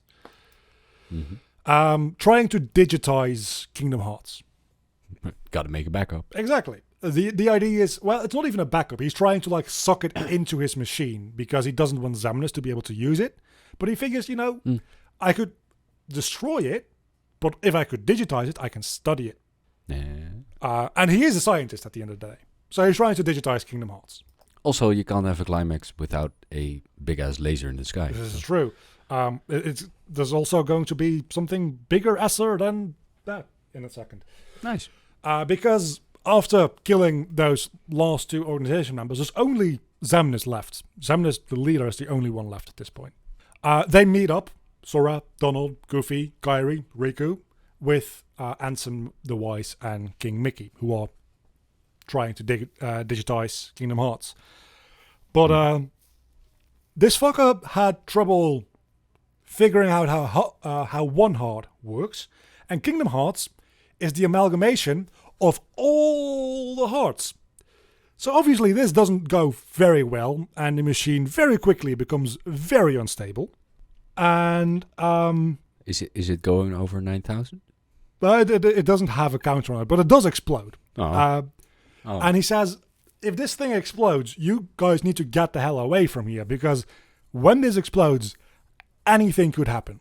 It's generally a good idea to get away from something that explodes. Yeah. Do you know what the anything could happen means? I mean, it could be anything. It could be anything, and anything definitely includes the thing Big blowing ass up. laser in the sky. But then Riku looks like himself again. Except for the blindfold. Yeah, the blindfold is a thing. I didn't put that into my notes because I knew you were going to ask about that. The blindfold is because, and Mickey says this literally, his eyes couldn't lie to himself. Because the way he sees himself is as a user of darkness. So as Ansem. So as long as he has the blindfold off, looking at himself, he would force himself to like change into Ansem. Right. Putting the blindfold on would... It's very stupid, by the way. Putting the blindfold on would protect him from having to face the reality that he isn't what he sees himself as. But now he's gone beyond that, and he can just like take it off, and he's also got like normal clothes now, as normal as Kingdom Hearts gets. Yeah. Also, this look between the two. I mean, come on. Okay, maybe this is the most gay moment. Admittedly, that's probably just me grabbing a weird frame as a screenshot, but this is pretty gay. They are very cute together. So yeah, only one left to take out now. We're at the last 10 points of my notes. We're almost there. Thank fuck. At the top of the castle, we encounter Xemnas, who asks us to... also, Peter and Maleficent are here because... Oh yeah, they were also here. They go fight the Heartless for us so that we can go fight Xemnas, and they don't have to. And at the end, they plan to take over this castle, which they don't do. But again, they need to be here. I don't know why. Anyway. Just to do things and stuff. Kingdom Hearts kind of fucked up after that explosion. Xemnas, not too happy about it. So he asks, actually very politely, if the Keyblade wielders won't please go gather more hearts for him. And they, in unison, answer, fuck you. And no. After that, we go through like five or six different boss fights against Xemnas in different shapes, forms, and sizes. And finally... Oh yeah, somewhere in there we have some resolution between Roxas living inside Sora. Naminé lives inside Kairi now.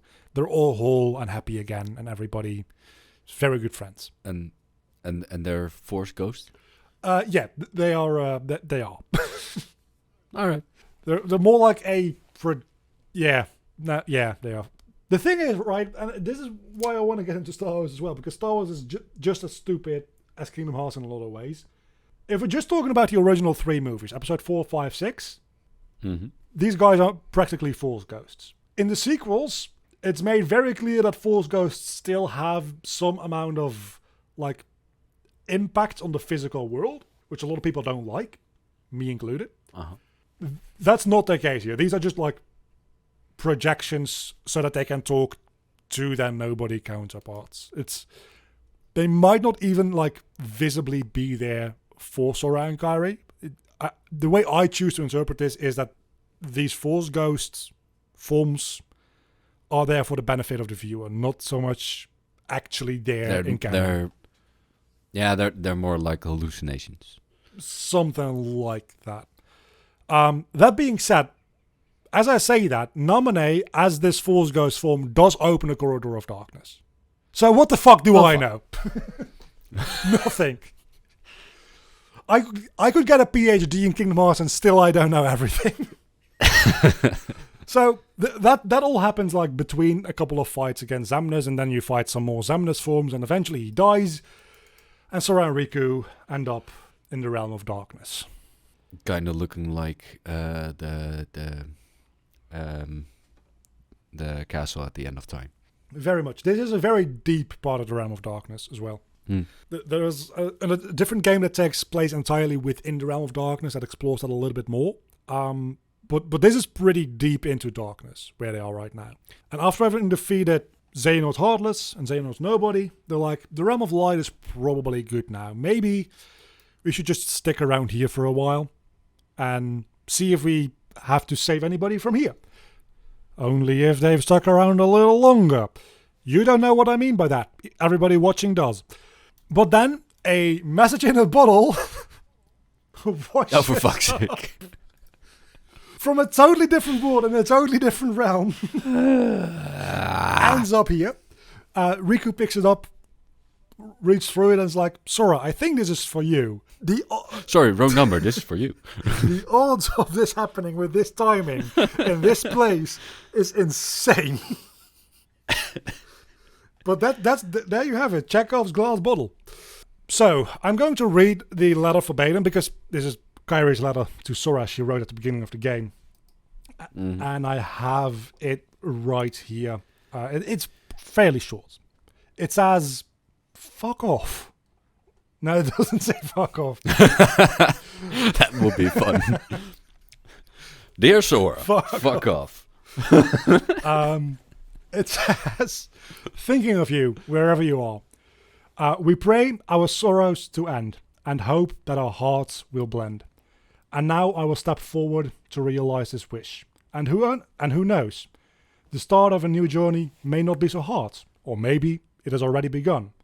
There are many worlds, but they share the same sky, one destiny. Kairi. You might be wondering what the fuck does that mean? It means nothing. Yeah. But the last quote there, one sky, one destiny, comes back a couple of times. So that's why I wanted to read that out. As far as like lore implication goes, there's nothing too important there other than Kairi being like, I'm thinking about you. And after he finishes reading that, you might also notice, by the way, that the art style had a major change between the last screenshot and this one. Yeah. This is pre-rendered. This is the ending cutscene of the game. Okay. This is what they want the game to look like. This is what it looks like in engine. To be fair, Kingdom Hearts 3 looks pretty close to what this looks like. Finally, after like 15 years. But that's hardware limitations. Yeah. So after he finishes reading that, a fucking door made out of light shows up. Because, of course. They go through it, and they end up back at the Destiny Islands, where everybody lives happily ever after, and Sora finally gives back the lucky charm to Kairi. Wait, why did he need to give that back? Because that was like a thing set up in Kingdom Hearts 1. She gives it to him, like... the thing is, in Kingdom Hearts 1... Sora tells Kairi, like, you're not coming with me to this final boss fight because you are useless. And that's dangerous. So Kairi gives him this good luck charm. Kind of cheeky, like, you're gonna need a little bit of luck, but also, like, you better not fucking die because I want this back. And now finally they're all back home. Which would be a really good point to end of the series, don't you think? Yeah, I think so too. Nomura didn't. It's the end of this game, though. Except, not really, because we've got a cliffhanger. Kyrie runs up in the post-credit scene with a message in a bottle with Again. the rat himself, the sign of the House of Mouse on it. King Mickey's got a message. We don't know what it says yet. Well, I know. You don't. And that's the cliffhanger for a next adventure. So, in this universe, they have computers. They have means to, without actual cables, do like fiber optics. And the And communication. still people are sending messages via fucking bottles? Yeah, they are Someone- via ocean. Someone tell these people about email. In Kingdom Hearts 3, they get smartphones. They actually they just like FaceTime each other. Yeah. And that's better. the screenshot or the meme rather, it wasn't a screenshot, I sent you before we started recording of Sora's Instagram post with Thanos. Those Instagram posts are loading screens in Kingdom Hearts 3. Like Kingdom Hearts 3, when there's a loading screen, you just see an Instagram post from one of the Kingdom Hearts characters. It's kind of cute. Anyway, that's the post-credit scene, but that's not all, because we also got a secret ending. Oh, for fuck's sake. There's nothing much to explain to this one. I just want you to watch it. It's quite long, as in 5 minutes. It's very, very well rendered and animated. It's honestly amazing. Like, this looks better than the ending cutscene for the game itself. All right, I'm ready. Because this was made for the director's cut, so they had like a bunch new budget, presumably. Yeah.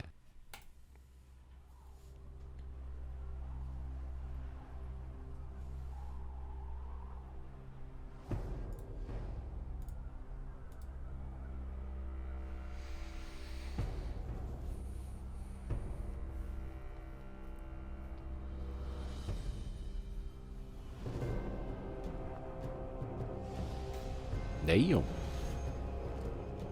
The rendering is real good. It's just the resolution for this upload is low, but Yeah. That's some cool armor. you might recognize one of those armors.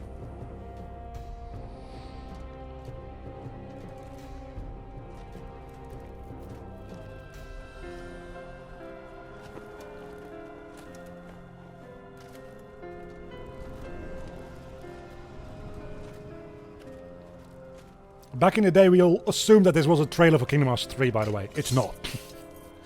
That would make sense. Because Kingdom Hearts 3 took, like, 13 years since Kingdom Hearts 2 to come out.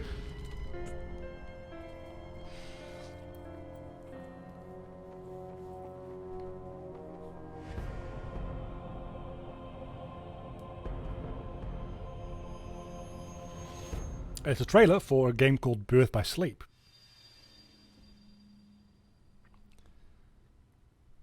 Which, again, still not the next game after Kingdom Hearts 2. That would be too logical. It's next actually good game after Kingdom Hearts 2, though. Yeah.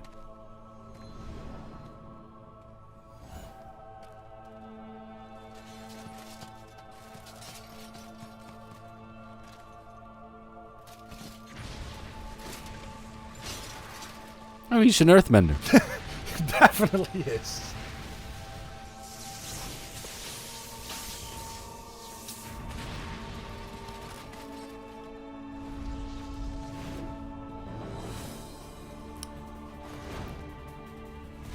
He might be the Avatar, actually, now that I think about it. Yeah. Because he does some airbending. In a moment, he's going to do some ice stuff. Yep, that's some water bending. Well, that's the guy in the mask doing that. Oh, yeah. I mean, we've got all the elements here. Well, electricity, fire, that's right. Yeah.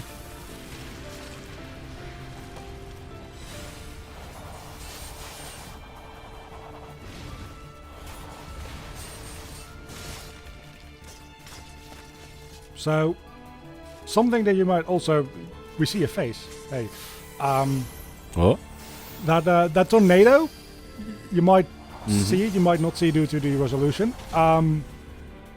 Those are all keyblades. All those things flying about. oh dear.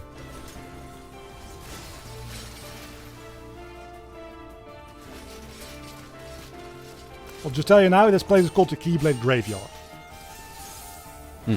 So, that's not great. Yeah.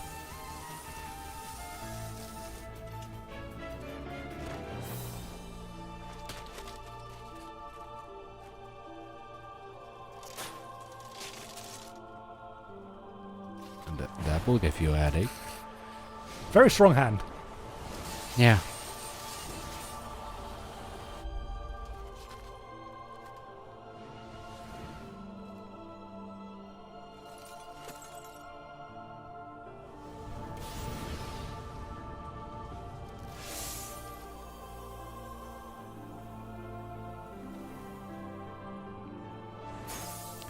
Please tell me he's gonna break into a million pieces. Nope. Only his helmet and his keyblade got broke. In the actual game that this cutscene takes place in, keyblade doesn't even get broken. What?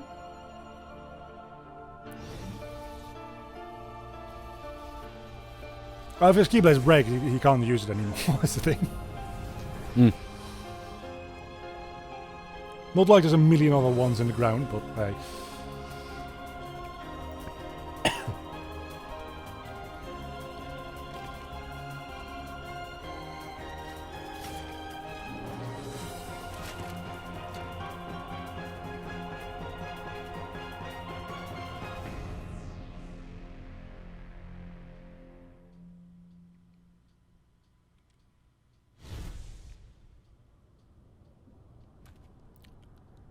And I just love the final shot here. You've just been watching the most Final Fantasy bullshit ever, and then it ends on a shot of Mickey the fucking Mouse. So yeah, that's a trailer for the prequel. All right. Normal people had to wait like 4 years to figure out that it was a prequel, and not that it was a sequel where we had like Kyrie's kids and Riku, whatever. Nope, that's a prequel. Wait, but how the fuck is that a prequel? Yeah, you might wonder that. Yeah, like in the first game, he didn't know how to wield the keyblade and stuff. So, Well, did you see Sora in that trailer? that's a fair point. But I thought I did. You definitely didn't. Yeah. Well, then I don't get it. At You all. didn't see anybody you know, other than Mickey Oh, Mouse. Yeah. Then make them fucking more distinct. The one guy you might think you recognize, they made not distinct for very specific reasons. Like it's not that they look alike. One of those characters actually looks like Roxas, All right. and that's what I said about the reason that Roxas looks different from Sora. That guy has something to do with it. All right. I guess we'll get to that. We'll get to that. We're going to blast through the last little bit here very, very quickly. Because I'm fucking done with this shit. There's fucking more. We've got the secret anthem reports. Oh, for fuck's sake. 13 reports. I'm going to blast through them real quick. Here we have a visualization for it. But yeah, I mean, I saw those, but You didn't read them. no, fuck no. I think they might also be different reports. Maybe not. I don't know. I'm dyslexic as fuck, so I ain't reading them. Yeah, same here, but I'm going to be reading them. Secret Anthem Report 1. My efforts these many years have come to fruition. With this world I govern, having become the paradise worthy of being called Radiant Garden. Nurtured by the pure water of life, that is the source of life. Fragrant, good flowers in abundance, and the people face each day with hopeful smiles. That sounds nice, doesn't it? Sounds a bit Garden of Eden. That's kind of the vibe I'm getting from the idea behind Radiant Garden. Yeah. But without murderous snakes that have legs until they don't. And apples that make you into a bad person. Yeah. Anyway, so hopeful smiles. But where there's light, darkness also lurks. As noted in my earlier reports, the one from Kingdom Hearts 1, I must solve the mystery of this darkness of the heart. This paradise depends on it. I shall perform experiments to probe the depths of a person's heart. One of my own apprentices, Xehanort, has volunteered to be a subject. The young man has served me ever since I nursed him back from death's door many years ago. He had also lost his memories at that time, but later showed remarkable intellectual curiosity and readily absorbed my techniques, gaining deep wisdom. Any mental immaturity is surely due to his young age. If I explore Xehanort's heart with psychological tests, I may be able to recall the past locked within him. My apprentice Evan is also shown great interest in Xehanort memories. But is he really the right subject? Xehanort does indeed exhibit extraordinary talents. Too extraordinary. Perhaps they are even superhuman. Who the fuck is this other guy? Evan? Yeah. That is... Do we know any organization members that could be called Evan if you take out the X? Wait, let me check my notes. If you did, it's from the last game. It's Vexen, it's the scientist. Which makes sense because they're doing science here. Yeah. So Evan is the somebody, most people call it, of Vexen, the person, the full version. Secret Answer Report 2. I have made a grave mistake. My study of the darkness of the heart began with a simple psychological test that quickly snowballed. Spurred on by my youngest apprentice, Yenzo, but Zaxian, I constructed a massive laboratory in the basement of my castle. Unbeknownst to me, my 6 apprentices began collecting a large number of subjects on which to perform dangerous experiments into the darkness of the heart. As soon as I found out, I called my apprentices together and ordered them not only to cease their studies, but also to destroy the results of their research thus far. What on earth was happening within the heart of these 6 beloved apprentices of mine? While pursuing the mystery of the darkness of the heart, could they themselves have stayed into those depths, or strayed into those depths, I mean? So are they going into the darkness? Yet I remain most foolish of all, for I have begun these experiments. We are not meant to interfere in the depths of another's heart, no matter what our reasons for doing so. And my error plunged me into despair. A visitor from another world soothed my dejected soul. A tiny king named Mickey came wielding a legendary key, the infamous Keyblade, set to bring both chaos and prosperity to the world. He was very knowledgeable on many topics, and we deepened our friendship as we conversed companionably. Upon his advice, I decided to review the data obtained in my basement lab, and that's when I discovered the Ansem's reports. Though they bore my name, the only one I had written was number 0. Apparently, he had gone on to pen numbers 1 through 8 himself. Yes, the first subjects of my foolish experiments. So, all the Ansem reports from Kingdom Hearts 1 were written by Xehanort. Right, yeah. The same person as we expected, but just to clarify, everything within Kingdom Hearts 1 stays consistent. The Ansem was still a bad guy. The Ansem reports from that game were still written by who we thought at that time was Ansem. The Ansem reports we're reading now are written by the real Ansem. Fucking same characters, different names, different characters, same names. Report 3. Chaos affected not only this world, but many other worlds besides. In these Ansem reports, my apprentice Xehanort had written under my name. I found the records of a hideous experiment he's been doing with his hypothesis about the door that had appeared out of the darkness in my basement. All living things have hearts, and all hearts hold darkness deep within. Worlds are no exceptions. If a world is a being, the heart it holds must be colossal, and the darkness at its core must be monstrous indeed. Did Xehanort pass through that door and attempt to contact the Dark Realm? No, not only Xehanort. It appears my 5 other apprentices, believing it was for the sake of research, stared deep into the darkness and were pulled into it too.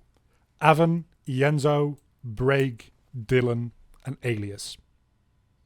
I'm just going to go ahead and say... So Yeah, these are all the members. Just they added an X to their name to be edgy. yeah. So that's Yeah. Vaxen and Zaxian we've already gone over. Brig is Zigbar. Mhm. Dylan is Lexius, so you can forget about that one. And Alias is Lexius, the guy you in the last part thought had like his sword clipping through his body. That guy. But his real name was Alias. Also not relevant. You can forget that. Brig, Ienzo, and Evan are the only important ones. That's a very confusing name to have. Alias. Yeah. What's your alias? It's spelled Aeleus. Right, because who cares about spelling? Well, his name was Lexius, and then they needed to make a name out of it without an X. Yeah, all right. Like we also have, and I'm not gonna get into this yet, but we also have Luxine and Malusha, and Demix and Luxord. All had names without an X initially, and even I don't know all of them. There are still members of the organization who we have no idea who their somebodies were. Anyway, they're all ceased to be human. I too have had everything taken away from me, banished into the hollow realm of nothingness. So not a realm of darkness. Fine, almost the same. What is Xehanort hoping to gain with my? You know what? I'm not even going to try to read this out. What is Xehanort hoping to gain? Will people cease to smile? If the light of hope has been extinguished, I shall henceforth walk with the darkness as a friend. Here in the realm of darkness, here in the realm of nothingness, to which I have been relegated. Darkness in the midst of nothing. Darkness in zero. Thus I shall be known as Diz. Disregarding the stolen name Ansem and going in search for revenge. That's report 4. The distant days I've spent in the beautiful paradise are an illusion to me now. How long have I been here, banished to the realm of nothingness? It is only by relying upon my anger and hatred that I have been able to retain my sense of self here, where all existence is nullified. My heart is being overcome with hatred towards my apprentices, possessed by the darkness. And with that anger, I feel for stupidly allowing myself to be betrayed. Is this darkness eating away at my heart? I cannot continue to idle away time here. What are Xehanorts and the others attempting to do? I must unravel the mysteries of these Anthem reports. Intercept my apprentices and defeat them. That is my mission. The only way to repay the worlds for my sins. Those beings who lack hearts. The heartless must be the key. This is incorrect information. Heartless very much do have hearts and in fact are hearts. I was just about to point that out. Like, I don't know why they do this, right? I mean, they see the logic in their own naming and then But it's incorrect. just throw it out the window and then pull it back into the window when they don't think about it. The darkness of the heart, made flesh. Cursed shadows who not only lack hearts, but multiply by seizing hearts from any and all living things. Where have they come from? Where are they going? 3 elements combine to create a life. A heart, a soul, and a body. So here we get into souls are separate from hearts. But what of the soul and the body left behind when the heart is lost?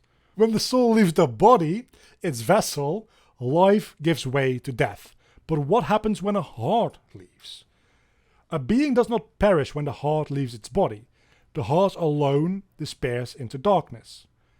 There is little time. If I remain in this realm much longer, I can certainly learn the answers the hard way.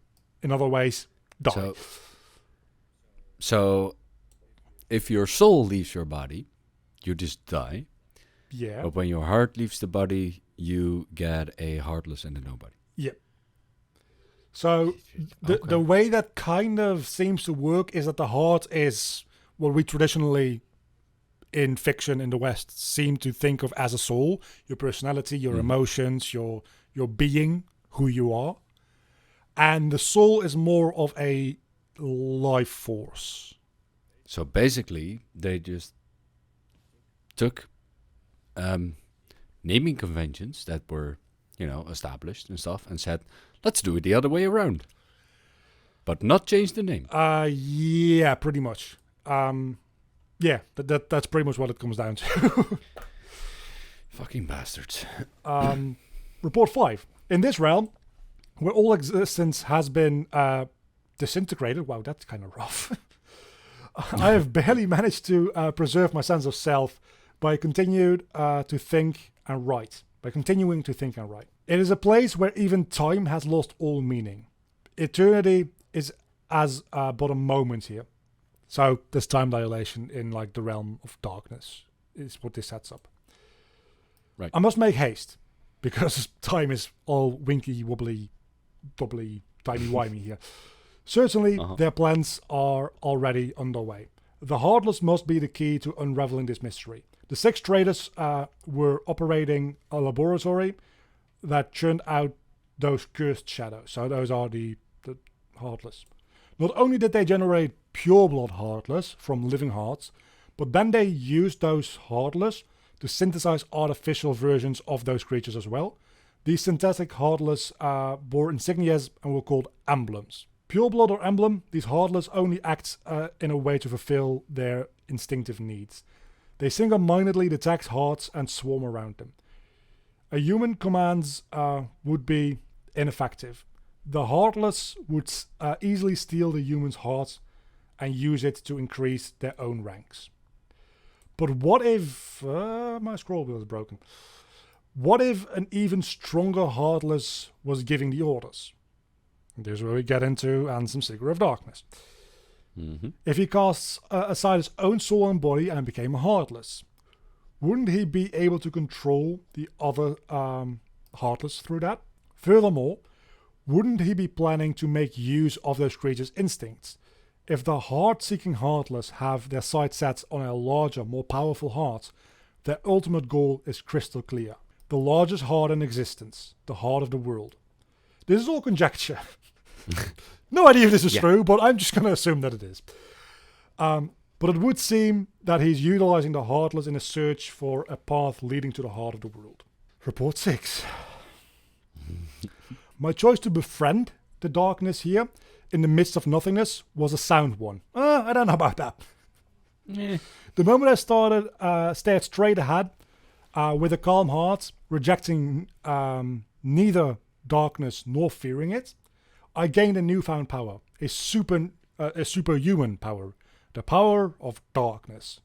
It is likely Xehanort and the others were encaptured by this power, eventually becoming its prisoners. But I'm too good for that. I do not intend to allow my heart to be devoured by the darkness. No, neither did they. Fucking shitface. With this new power, I uncovered a corridor of darkness that connects the realm of nothingness to the outside world. While it's still difficult to come and go as I please, my banishment is now a thing of the past. To deceive Xehanort and my apprentices, I have used my power to change my form before returning to the realm of light. As I had suspected, Xehanort had become a Heartless. Under my name, he commanded the Heartless in a quest to snatch away the hearts of many different worlds. At the center of the heart Xehanort has stolen, was Kingdom Hearts. Roll credits. Which attracts tremendous darkness to itself and attempts to send any and all matter back into its depths. The 5 have disappeared. Have they become heartless, like Xehanort? Or did they vanish after Xehanort exploited them? I have become familiar with an unusual entity while pursuing the truth. Its soul and body that remained when being... it's a soul and body that remains while... It's a nobody. When a Heartless is born, these entities disappear from the realm of light. to be reborn in an entirely new beings in a completely different realm. It's a nobody. Yeah. Report 7. While beings born of darkness and those lacking hearts may find them convenient, it's dangerous for others to make use of corridors of darkness. Darkness erodes their hearts. In search of a place to proceed with my research and planning away from prying eyes, I found myself in Twilight Town. It's a quiet village, forgotten in the chasm between light and darkness. I situated myself in the basement of an abandoned mansion standing beyond the woods. My underground research resulted in a few new discoveries after another. When a Heartless is born, the body and soul left behind reborn into this world as a different being. They possess a different intention than the Heartless, as his brethren. And while it's unclear what these sentient things are after, it would appear that they are responsible for much bedlam. Okay, never heard that word. In the world. Okay, we're getting there. Next few ones are shorter, I believe. But this one isn't done yet. My friend the King and his subjects, along with the hero wielding a Keyblade, are battling the Heartless even as a new threat approaches. This new threat, they gave themselves a fitting name, I suppose, for non-beings. Nobodies. It's not a fitting name. No. A great number of nobodies have lost their human forms, as have their hearts. Yet the nobody born of someone with a strong heart remains in its shape, but with the faintest visible changes. So, for instance, Axel has those two little teardrop tattoos under his eyes. Those aren't there when he's a normal person. Right. The X on Syx's head, the target mark, his person form doesn't have that. So when you become a nobody, you also become edgy. Well, they're always edgy because they're anime boys, but you become more edgy. Yeah. Pretty much. It appears my betrayers have retained their human forms as nobodies, and are now gathering more followers in the hopes of furthering their new scheme. Organization 13, formed of 13 nobodies, which my betrayers are at its core. Has divided in two. They are saying to be carrying out some sort of research. Seeking to uncover the plans of the organization, I have decided to head for where the 6 members have gathered, towering over the outer limits of the realm between light and darkness, Castle Oblivion. So this is where Chain of Memory starts. Yeah. For the next reports, I might just read through them in advance and just put bulletin points as well. Yeah, that might be better. Because a lot of this is repeat information, I realize now.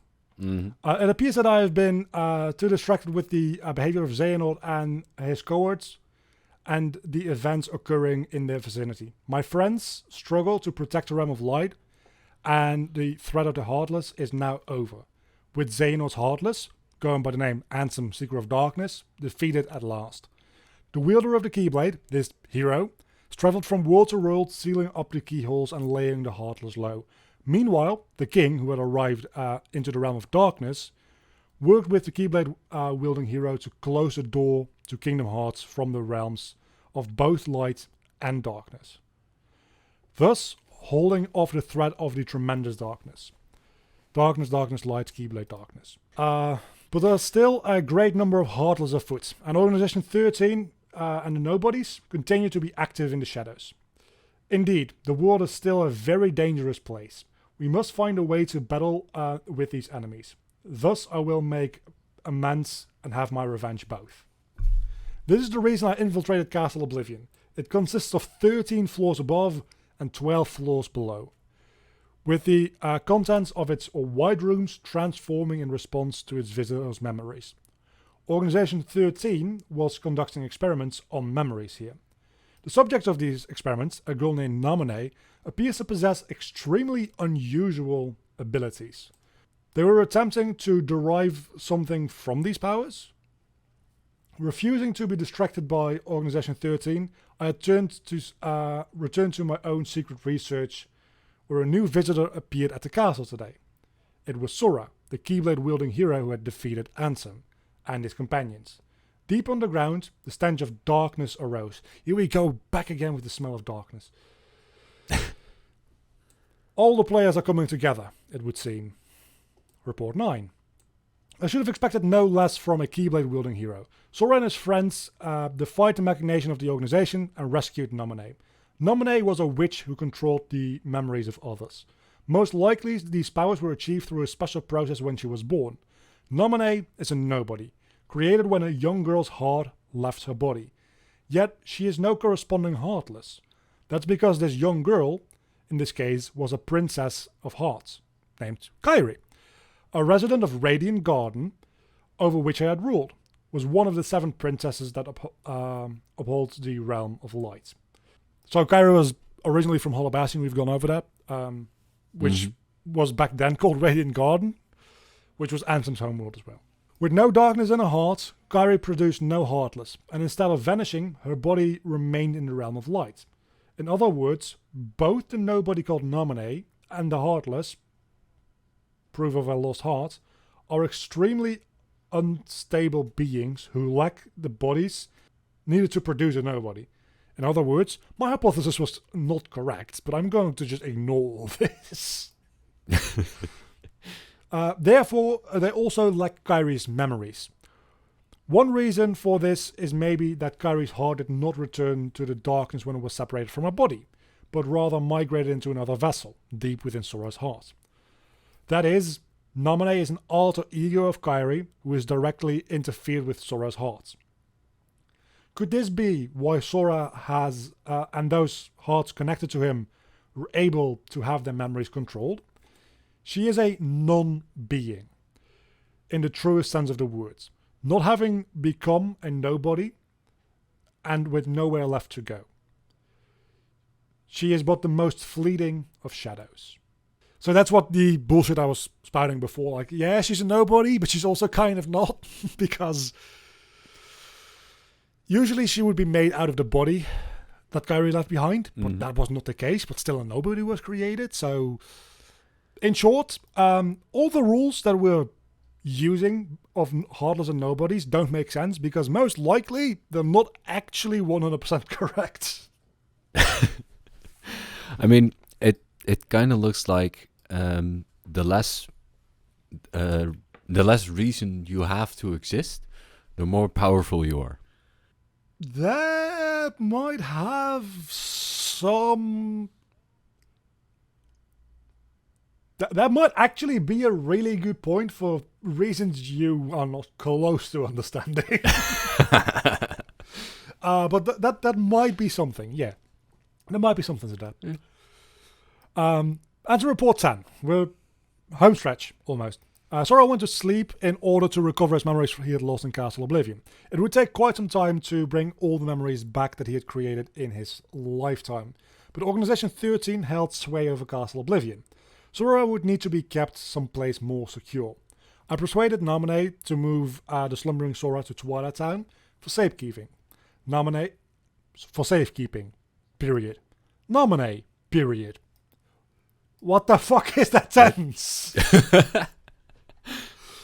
As I had written before, she is a most unusual being. Born of the same process as a nobody, but lacking virtually all the elements of a nobody. Again, your hypothesis is just wrong. Yeah. Perhaps she continues drawing in hopes of capturing that which she lacks, the memories of the others, especially Sora. I have arrived at a hypothesis. No fucking shit.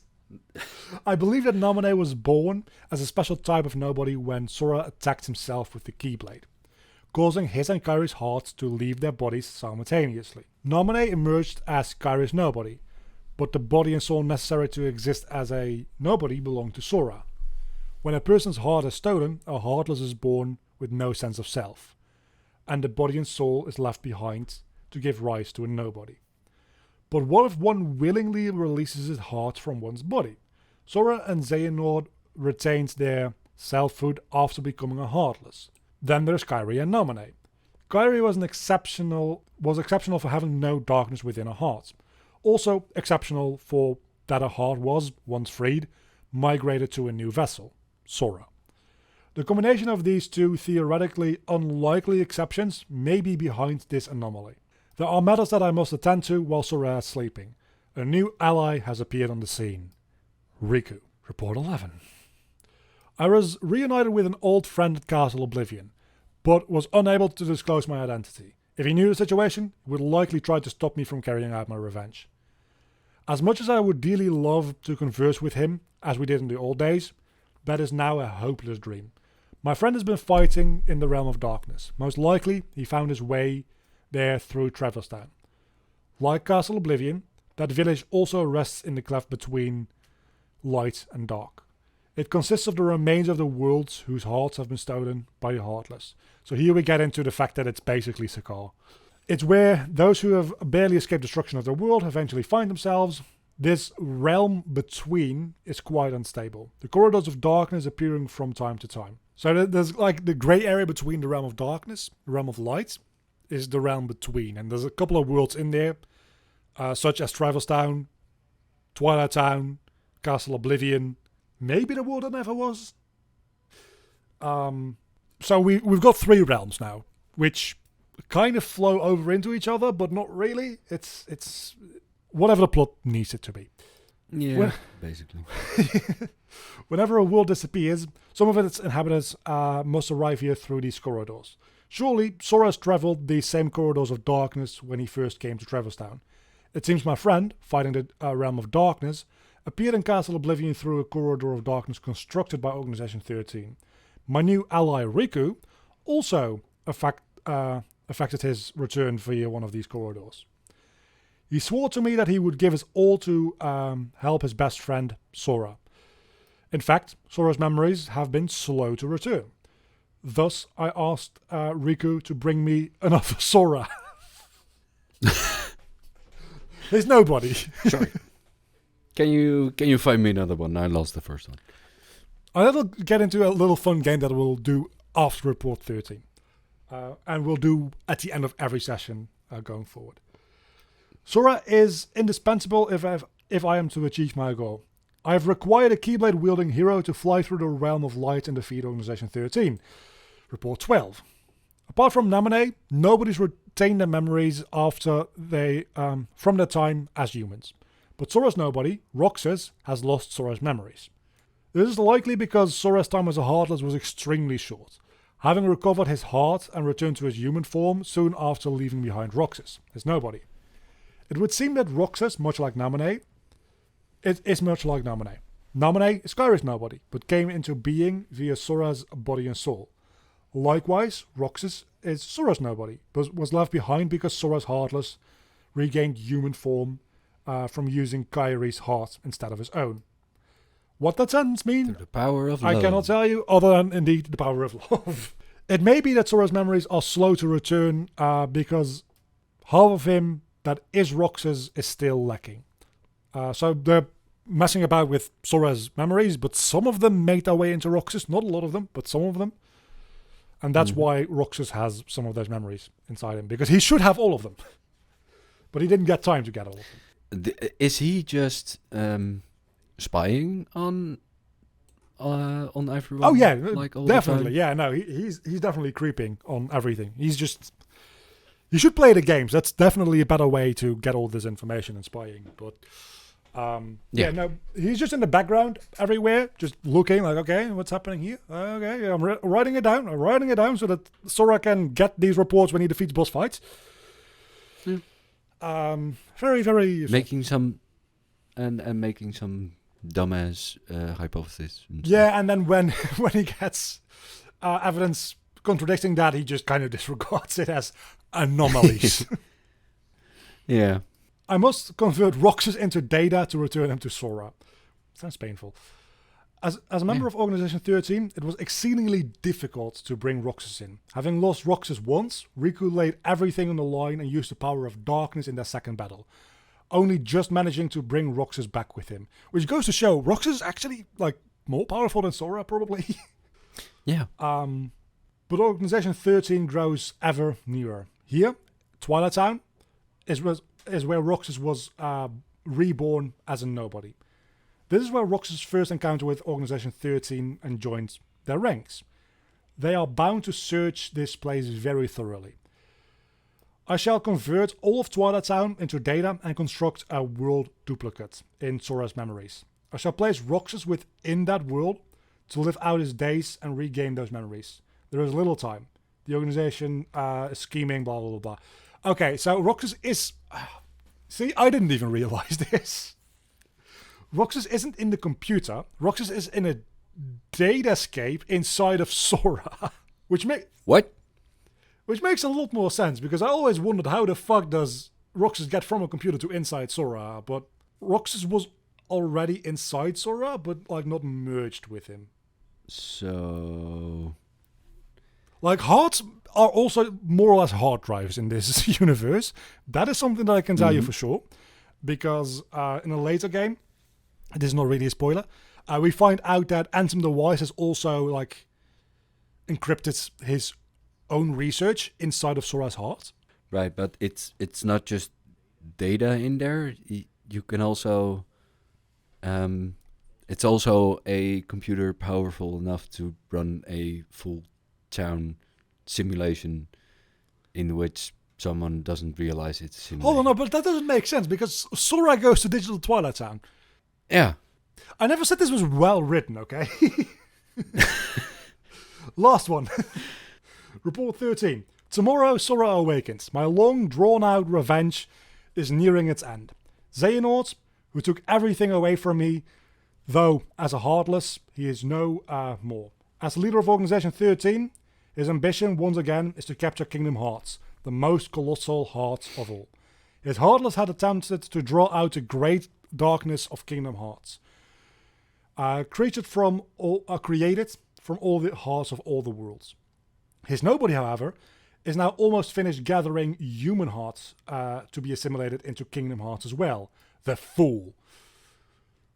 Only one mystery remains. How did Xehanort manage to open the door that appeared in the basement of my castle? No. Any theory posited now, when everything is nearing completion, would be meaningless. Roxas, Ansem, Naminé, they defy all logic. Yet, there they are. So maybe be a little bit more open-minded. Yeah. Singular exceptions to the rule. The theories proposed by me and by Organization 13 have been blown to pieces by a handful of strong-hearted individuals. Sora, Kairi, and Riku. Ha! Yes, Riku. Though his heart has its weaknesses, making it prone to darkness, he found the support in the hope that he discovered beyond suffering. This hope allowed him to stand his ground and turn darkness in his heart from an enemy to its greatest weapon. When all that is over, it is my hope that he will be able to return with Sora to his island. If I can, I should like to return to Radiant Garden, to look once more upon the beautiful water, the lovely flowers, and the hopeful smiles of the people. Dear King, my friend, I believe that at some point in time you will come across these, my truthful accounts.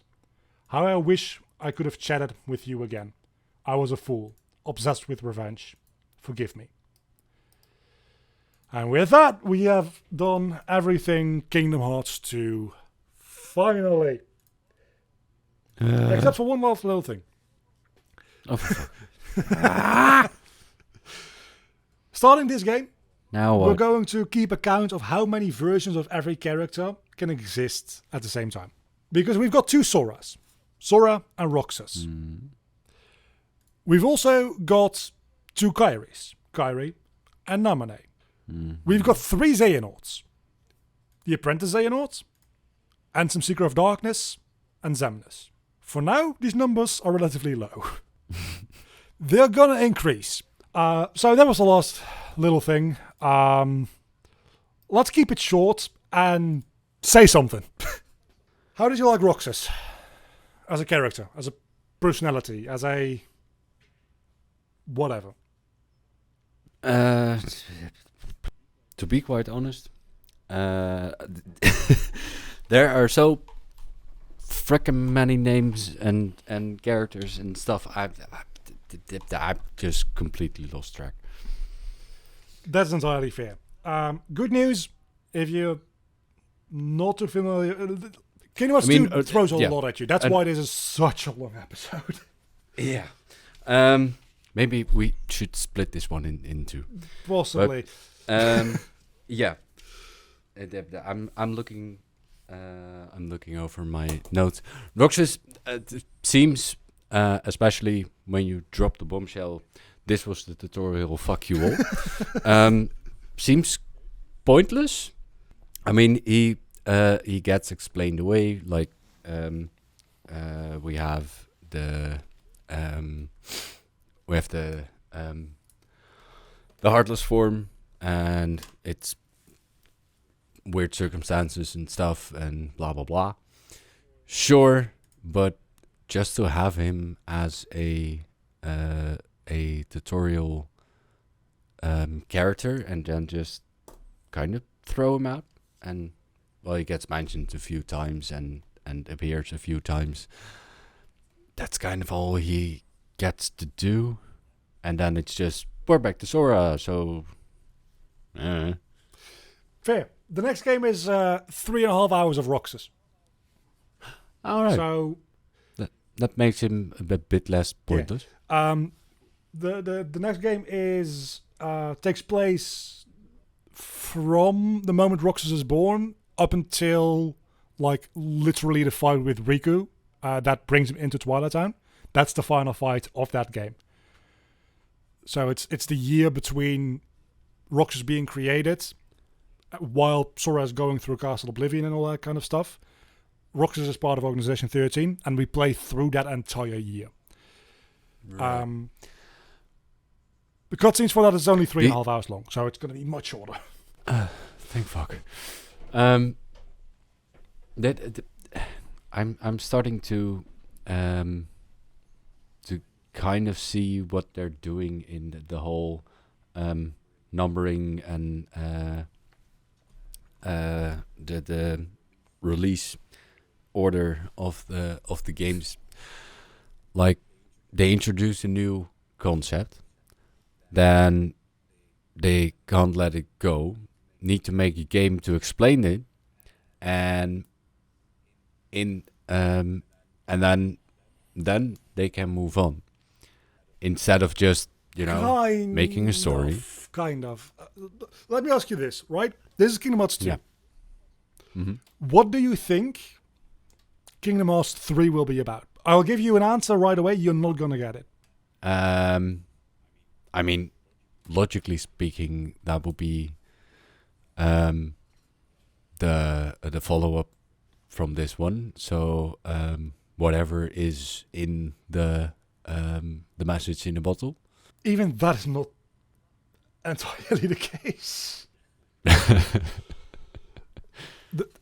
the naming scheme is like up until now you've got a decent point, because we had Kingdom Hearts 1 and then Chain of Memories, which was just a spin-off, and then here we've got Kingdom Hearts 2 where we like main series game again, we progress the plot forward, we introduce some new stuff. Then the next game is going to be all about like filling in the background on Roxas, which actually like makes him a character. And then we get into like a couple of other games that don't really build off of anything as much as they just further the plot without being Kingdom Hearts 3 because they're not on PlayStation. Right. But the whole Roxas thing in this game just seems pointless. Yes, they need some kind of mechanism to release Sora, but that could just be someone else saving him.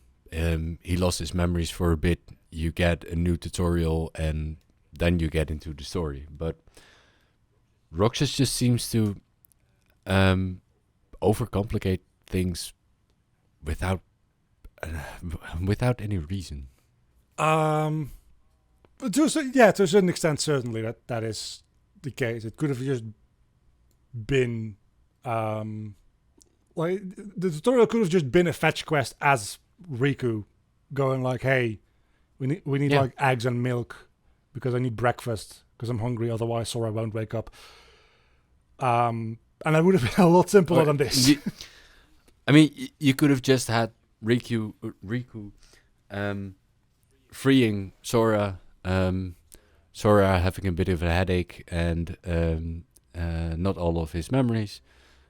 You go through the tutorial level where you learn everything again, and then your memories come back and you can get into the story. But then we wouldn't have a badass dual wheel and keyblade dude. Yeah, true. I think maybe not, but But you can just invent some other bullshit for that. fair enough. I think after the next game, which is Kingdom Hearts 358 Days Over 2, don't. Uh-huh. I think you're gonna like Roxas a little bit more, because that game is actually about Roxas instead of, hey, here's an hour of Roxas and now the game starts. Because that is a very annoying thing, and to be honest, I did play that up a little bit, but it's quite annoying. So hopefully, Roxas will be a little bit more fun in the next game. Next game is going to be a lot easier to go through. The thing with Kingdom Hearts 2 specifically is, like, every game has something wrong with it. Kingdom Hearts 2 specifically, it just throws so much at you, which most of it comes back in some way or another. Like, I could have skipped over Zaldin, because, as I say, like, yeah, his character exists in other games, but like as background decor, not as a person. Mm-hmm. But it's Organization 13, so I feel like we should have at least gone over all 13 members. Yeah, but then fair. like Roxas is actually like relevant. Xemnas is actually very relevant. We've got Ansem the Wise, which is relevant. We've got like Riku and Naminé and Kairi and Axel, Sayax, Zigbar, potentially Demix. All of these people come back. I mean, this is the first game in which it was clear that this was going to be a series and they need to expand. So, I mean, it makes sense that they're dumping all this shit on the player. Like, here's a thing that's going to come back. Here's another thing that's going to come back. And that's the reason that this game is Please so give us long, money right? for... Yeah. Please give us money to make more. Yeah, but this is the longest cutscene compilation in the series. It was 13 hours. I keep saying this because I spent so much time making this. Uh-huh. If you add like, I mean, I'm complaining that my brain is fried, but I mean, you've been working on this for like 2 or 3 weeks. yeah, it's fucking insane. It's a lot right now because you got all this information condensed into like, I don't even want to look, 5 hours. 5 hours. We really need to split this into 2. Probably. But even if you were to just watch the entire cutscene, you get some downtime to like relax and have fun just watching some Disney stuff. Adding then gameplay on top of that. The entire experience is probably close to like 35 hours if you play through the game, and you get way more time to like process all this bullshit instead of Goofy dies. Now we're fighting Heartless. Now Goofy is alive. Yeah, that helps. So that is one downside to like this format is the pacing and the time between where you can process that information just doesn't exist. Yeah, that's why I needed a break. Luckily, this should be the last game where this is really an issue. Every other game is a lot more focused in picking up things that this game sets up. Right. And I don't have high hopes for me remembering any of that, but we'll see. I probably will explain like a lot of like. I'm sure that when we get to the prequel and like Avon and Yenzo and Braig and stuff show up, I will point out like, oh, and that's like a future organization member, and that's a future organization member. If that would if help. nothing else, out of this entire recording session, 3 characters to remember: Roxas, Sora's Nobody, very important; Xehanort, is the big overarching bad of everything up until Kingdom Hearts 3. So everything we do in every game at some level has to do with Xehanort, except for one game, but most people don't even consider that canon, honestly. But we're going to go over it. And Zigbar, because he is important later. Those three characters, beyond every other bullshit that we've been through, remember, everything else we'll go over again when needed. Cool, because I'm gonna need it. Yeah. For now, if anybody is still watching this, go to therapy.